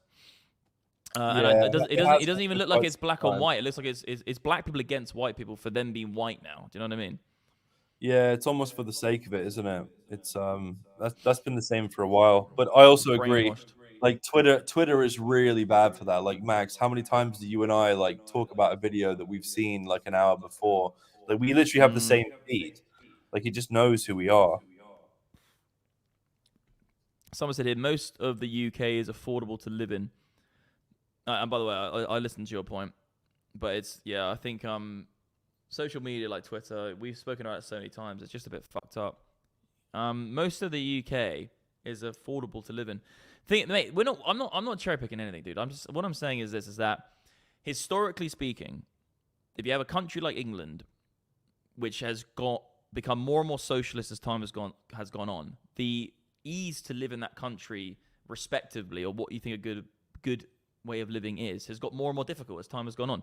Like England used to be one of the places where you could come, have a job, a normal job as a mechanic, have a good. That'll be a middle class income, just being a mechanic, or like being somebody who works in a local store, being a manager of an IT shop. I don't know, just something like average, and that would be a middle income, like that'd be a middle class income. You'd live in a suburban area of the UK. You'd have a couple cars. You'd have a nice fucking family. You'd have a good life in the 80s. My mum and dad lived through it. They knew that.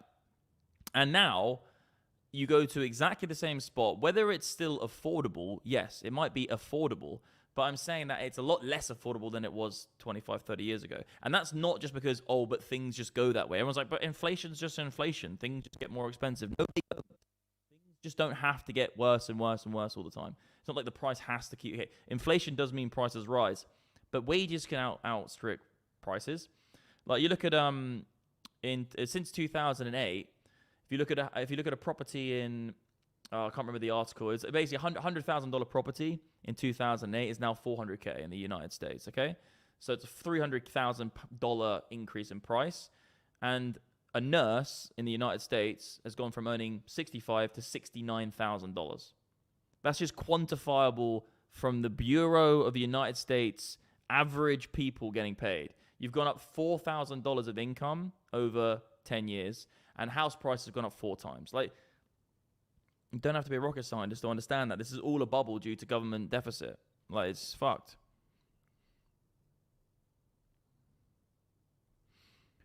Nowadays, it's the middle class that barely keep their heads up. Wait till salary falls away in the household. Well, the thing is about the middle class is the people that everyone wants to leave the bill with, okay? Because the upper class, the rich people, are using the middle class to pay off their liabilities, right? And pay for their assets, essentially. And the lower class, the poor people, are asking money from the middle class to keep them alive through and the upper class doesn't want to get blamed for. But the upper class don't pay the poor. The upper class don't pay the poor because they don't pay the tax because they have the resources to get out of the rat race. The middle class, unfortunately, got caught. And to get elected, they don't want to seem like they're taking from the poor. So taking from the middle class is the easier scenario for them. And they can't get the rich. So it's a cat and mouse game. It's a cat and mouse fucking game. And the middle class are usually like genuinely good, honest people. I'm not saying that if you're upper class, you're not. Okay, I don't even like class. It sounds ridiculous. If you're fucking rich, doesn't mean you're a bad person. I'm fucking rich. I'm not a bad person. If you're fucking poor, it doesn't mean you're a bad person. Okay? I'm just saying that there's probably more dickheads in the rich sphere, and there's probably more dickheads in the poor sphere than there are in the middle class. The middle class are generally just honest people. They don't really care. They're quite nice. They just want to get on with their lives. They have a normal job, all this kind of shit. And they're the ones who always get fucked. Because the upper class, there's just more dickheads who just don't want to get. They're like, nah, fuck that shit. And the poor people, look, there's a reason sometimes people are poor because they're fucking dickheads and they're rude or a crime or they're doing stupid shit. So like, it's just the middle class always get wrecked, man. And it's just, yeah, it's one of those things. It's one of those things. Like, we need to be more fucking appreciative of just different people's pay groups, and also we just need to make it more fair. And the only way we get there is just less big government, because all the government are trying to do is put reins onto a lion. Do you know what I mean? Like, the free market is a lion. It's a wild animal. It's gonna do what it's gonna do. It's gonna shit. It's gonna eat. It's gonna sleep. But the government's like pulling it this way and pulling it that way and steering it in this weird direction and steering it. It's pissing it off. It's getting angry. But it's eventually it all snaps back to grid. But the government are just the one that is fucking around with the free market. And it's just wrecking people, you know? The government's just trying to tell the free market what it already knows. Like, you don't, like, anyway, we've done this discussion so many times, haven't we, Will? Well, I've done it on this channel. You've heard it a million times on me ranting. I think you're generally in the same park anyway, so. I will call my friend at the port to test out your girlfriend, Annie. Okay, I know what's going on there, legends. The only thing I hope is that my... What the fuck, bruv? This chat's going mental.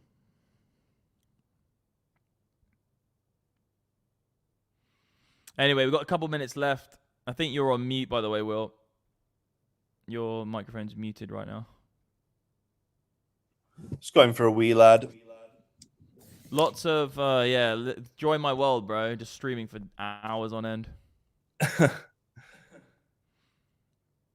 So we got here lots of job cuts in the UK right now. If we actually go into, oh god, here we go. If we actually go into recession, what will BTC do? Follow the SPX down. No one knows. Oh God, look, this whole thing about the recession coming is just bullshit. Okay, like there's no correlation between price markets, equity markets, and stock markets, cryptocurrency markets. The price of things has no correlation to the economy at large. Okay, so the actual bricks and mortar economy going into recession means you have a detraction of GDP. We already had the greatest depression in the economy ever in history. It was called COVID-19. They turned the economy off. Legends, there can't be any more retracement in GDP than turning the economy off. It's literally like infinite off GDP, okay? We had the biggest depression in the economy ever in history.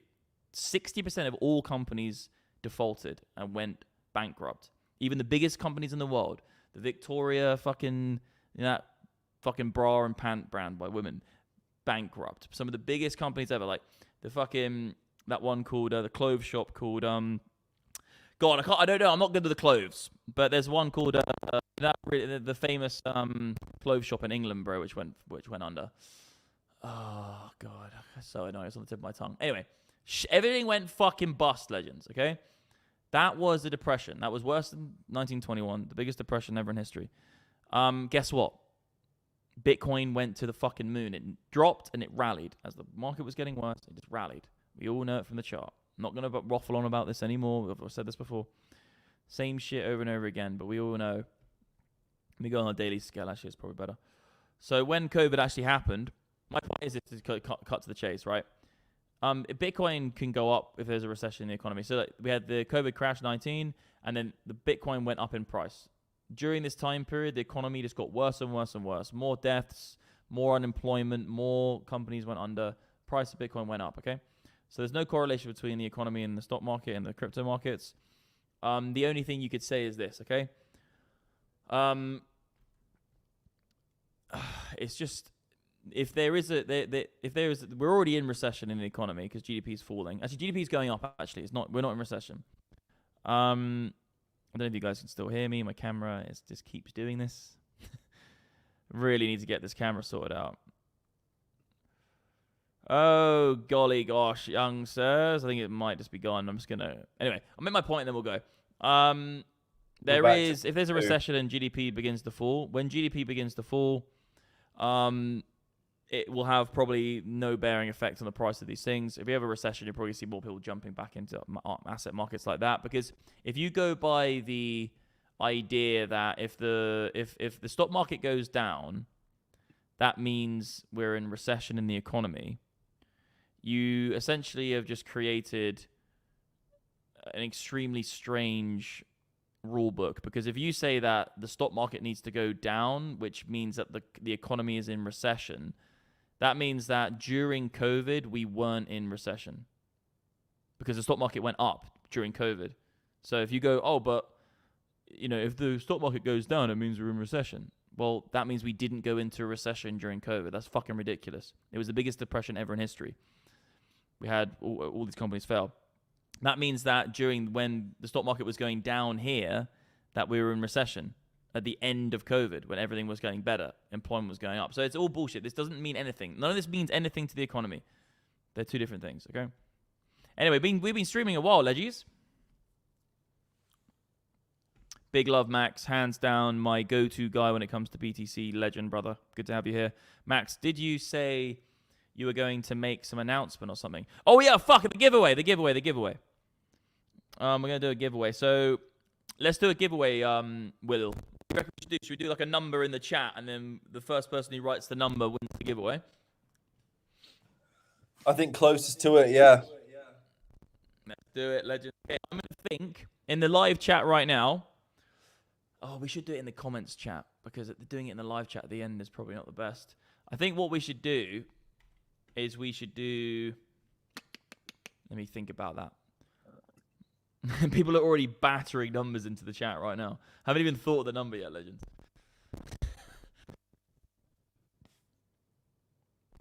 It's not true. Someone said stock markets always front run the economy. It's not true. No correlation whatsoever. Not even close. There's no backtested information to say that. They can lag, and they can be ahead, and they can even be behind. So it's not always front run. It can front run, but it's not always. Yeah. Greatly varies. Okay, so what I'm going to do is I'm going to give away some crypto and a MDX Algo lifetime subscription. And what we're going to do is I'm probably going to give it away in the comment section after this video. So when this video goes, when I turn this stream off, this is how you do it. When the stream ends, you need to go to the comment section below.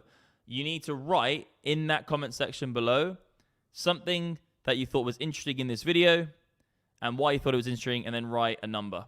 Okay, that number between 1 and 100. The number needs to be between 1 and 100. Okay, between 1 and 100, you write a number, the closest number, and write a comment about something in the video you liked and give your thoughts. A good comment closest to the number will win a bunch of crypto and an MDX Algo lifetime subscription. Okay, that's all you got to do. I know my last cut California, but yeah, guys, we're doing 2 hours, so do that, guys. When I end this stream, in the comment section below this video, like the video, obviously, as well. That helps. Like the video to get it out there, and comment below something about the video which you enjoyed, something that you understood about the video, and then put a number between 1 and 100. Write a number. The closest number with the best comment, we will send a whole load of crypto and an MDX Algo lifetime subscription. I will see you on the flippers, guys. Have a good night. See you later, Will. Peace out. Peace out, leggies. Bye-bye.